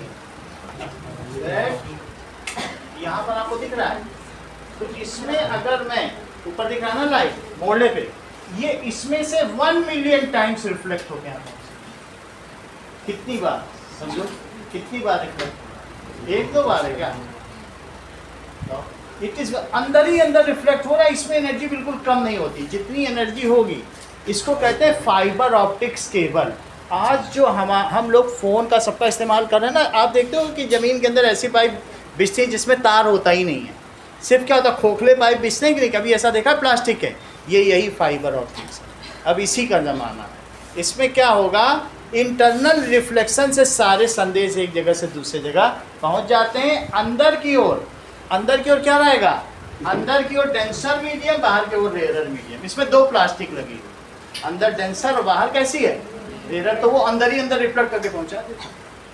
सही है, इसको कहते हैं फाइबर ऑप्टिक्स। इसे क्या कहेंगे, fibre optics is the phenomena of, अगर यहाँ पर आर लेटर लिखा हो तो यहाँ लेंस में यहाँ पे आर देखा जा सकता, वही चीज वहाँ समझ में आ गई। ये अभी हम लोग किस में देखने जा रहे हैं, now we are going to see this. अब देखिए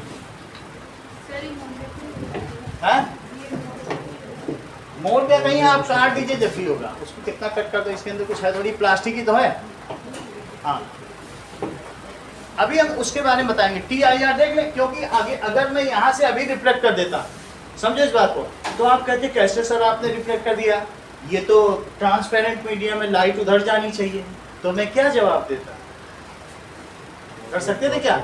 लेकिन अब चूंकि वहाँ क्रिटिकल एंगल से ज़्यादा हो गया, सेंटर से मिलाएंगे दिखाएंगे ज़्यादा हो गया तो मुड़ गई।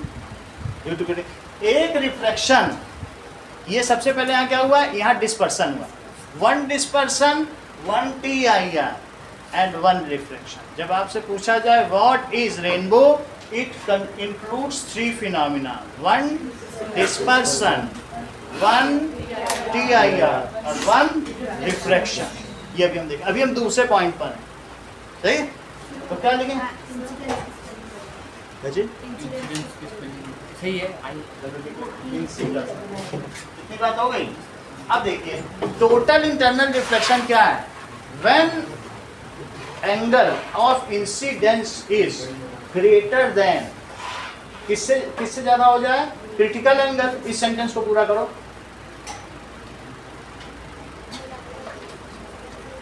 Greater than critical angle, then बोलो आप पूरा करो। It follows the laws of reflection and is reflected in the same medium, no reflection takes place, 100% वही चला जाए। इवन तुमने प्रिज्म में भी किया था तो थोड़ी लाइट उधर रिफ्लेक्ट हो रही थी, इसमें तो जरा सी भी नहीं होती। इसलिए ये क्या है, इसमें लॉस ऑफ एनर्जी या एक्टिन्यूएशन ऑफ एनर्जी नहीं, तो पूरी की पूरी एनर्जी नहीं। देखो इस चीज को, when angle of incidence is greater than, इससे ज्यादा बोलो,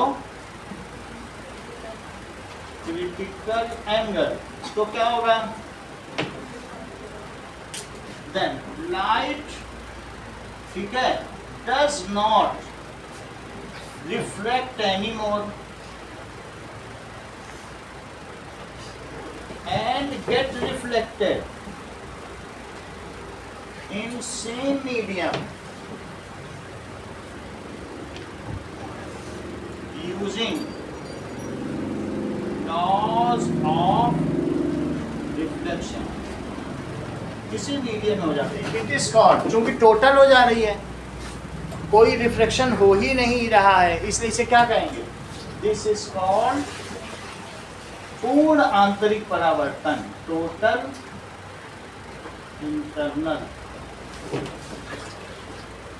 रिफ्लेक्शन। यानी किसी भी सरफेस पर, जैसे हमारे पास ये है और मैं इस पे लाइट ऐसे, वैसे पोलो प्रिज्म होता तो ज़्यादा अच्छा होता, लेकिन मुझे लगता है कि क्या आ जाएगी तो यहीं से लौट के आ जाए इसी मीडियम में, तो उसको कहेंगे, अभी तो नहीं आ रही है, ऐसे करें ऐसे करें, उसमें दिखाया था आपको 90 डिग्री का होता है, ये तो आ जाती है, ये 90 डिग्री एंगल होता है, इसमें भी दिखाया था, दैट इज पोलो प्रिज्म का। खैर आप समझ गए हो ना कि ज़्यादा एंगल कर दो तो यहीं से आ जाएगी लौट के, दो जगह होगा। अब देखिए ये देखो, ये I have here a very strong laser and a glass prism. Turning off the light, we see the ray currently internally reflect at our two glass-to-ear interfaces. उधर चलिए, ये हमारा 60 का, उसका 90 होगा। I have here a very strong laser and a glass prism. Turning off the light, we see the ray currently internally reflect at our two glass-to-ear interfaces.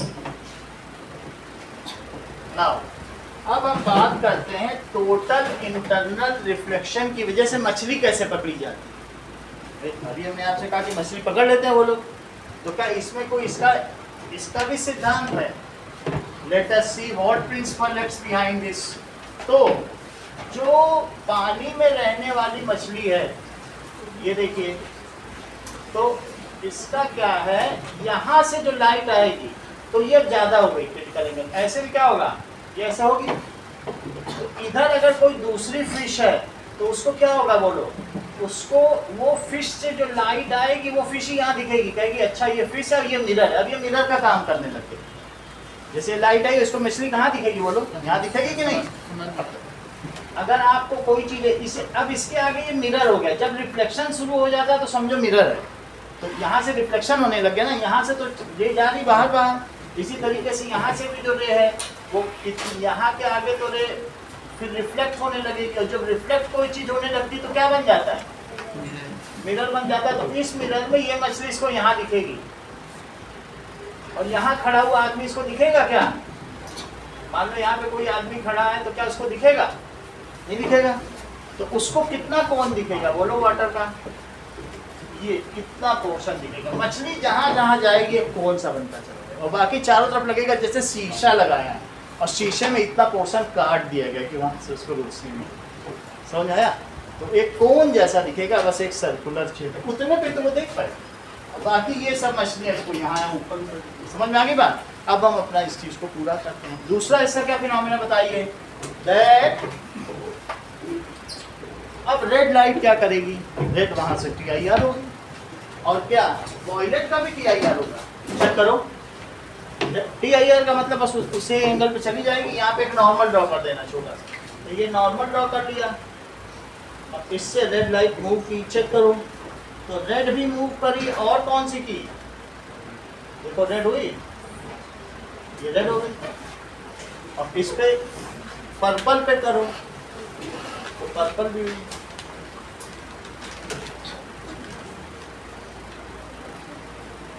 Purple हो गई। और फिर अल्टीमेटली क्या होगा बताओ, क्या ये दोनों यहाँ से धीरे धीरे मिलकर एक साथ हो जाएंगी। दोनों को इन्होंने क्या किया है, दोनों लाइट इसको मिलेगी। कैसे मिलेगी, ये ऑब्जर्वर है, ऑब्जर्वर के पास पर्पल भी पहुंचेगा, और कैसा पहुंचेगा, थोड़ा सा बेंड कर देना, क्योंकि नॉर्मल होगा तो तुमको उससे अवे पे करना पड़ेगा, ठीक है। जो भी नॉर्मल होगा तो नॉर्मल से अवे की ओर करना पड़ेगा। खैर आपकी बुक में जैसा बना है वैसे मैं बता रहा हूँ। तो एक तो रे ये बन गई, ठीक है, और एक रे क्या हो गई, ये हो गई। तो ये दोनों इस ऑब्जर्वर के पास पहुंचे, बोथ रे पहुंच गई। और बोथ रे होने पे उसे नीचे कौन सा दिखा बोलो, 40 डिग्री पर, 40 डिग्री पर पर्पल दिखा, और 42.5 पे क्या दिखा, रेड दिख गया। बस वो दोनों यहाँ रिफ्लेक्शन हुआ और ये दिख गया, सही है। तो इस चीज को लिखो, ये कितने डिग्री पर दिखा, तो रेनबो का बाकी भी बैंड इसके अंदर अंदर है। ऐसा इसको सर्कुलर दिखा, क्योंकि वो उधर देखेगा 40, उधर देखेगा जहाँ जहाँ वो आँख देख रहा है तो दैट इज 40 डिग्री, और फिर इधर भी जब होराइजन के इधर देखेगा तो यहाँ तक भी 40। तो तुम्हारी आँख जब होराइजन पर रहती है, होराइजन से 40 बनाओ तो 40 का एक आर्क तो बन ही जाएगा। वो पूरे आर्क में 40 में उसे पर्पल दिख रहा है, और फिर 42 पे बनाओ तो फिर से एक आर्क, क्योंकि तुम्हारी आँख तो सीधा देख रही ना। और सीधे से मैं कहूँ कि एक ऐसा रेडियस बनाओ 40 पे, तो दोनों तरफ का पूरा 40 का रेडियस बना। वैसे अगर तुम बहुत ज़्यादा आगे निकल जाओ, अर्थ के दूर चले जाओ, तो वो और बड़ा दिखता जाएगा। और कभी ऐसा भी हो जाएगा कि सर्कुलर दिख जाए, बहुत ऊंचे चलते चले जाओ। होराइजन तो सिर्फ उसे रोक रहा है, बाकी तो वन तो वो पूरा ही रहा है, आप नहीं देख पा रहे हैं, ठीक है कि नहीं। And this colour is found on your retina. तो अगर कोई पूछे, क्वेश्चन में आता है कि where the rainbow is found, तो अल्टीमेटली हमारे रेटिना पे भी फाइनल स्क्रीन तो रियल इमेज वहाँ बनती ही है, रियल इन इन्वर्टर, तो यहाँ पर देख लें। तो दैट इज, ये क्या बना बताओ, 40 डिग्री, और ये क्या हो गया। अब एक लाइन इसमें लिखो कि रेनबो फॉर्मेशन में कौन कौन से 3 फिनोमेना होते हैं। 3 phenomena taking place in rainbow formation.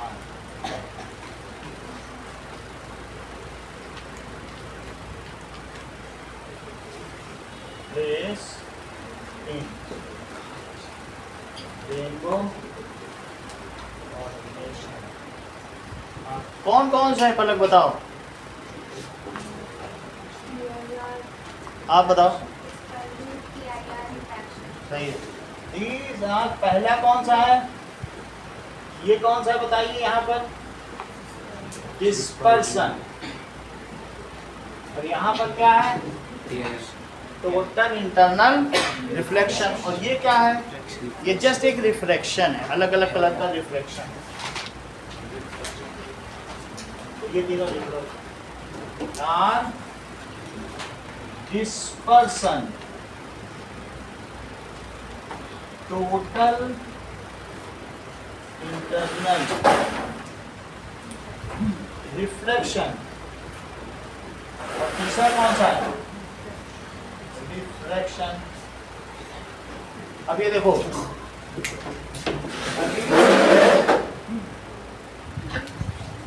ये है हमारा circular rainbow formation. Circular rainbow formation. तो ऐसा बन जाता है, अगर मान लीजिए बहुत ऊपर से रहें तो फिर उसमें क्या होगा, that is circular rainbow formation होगा, बहुत ऊपर से देखना पड़ेगा। ठीक है, इसमें नहीं दिखाया गया है, अदरवाइज वाटरफॉल वाटर में दिख जाएगा, सर वो वाटरफॉल से शुरू तो आ जाएगा। वाटरफॉल में आ जाएगी। अभी इसमें तो नहीं दिखा रहा, पर सर्कुलर रेनबो फॉर्मेशन हो, ऊपर से देखेंगे तो कैसा बनेगा, सर्कुलर रेनबो का फॉर्मेशन। इतना ही रखिए। अब कल इसका थोड़ा चैप्टर बचा है, कल ही से इलेक्ट्रिसिटी शुरू कर। अब ये साइंस साइंस चलेगा, अभी 4-5 दिन साइंस चलेगा।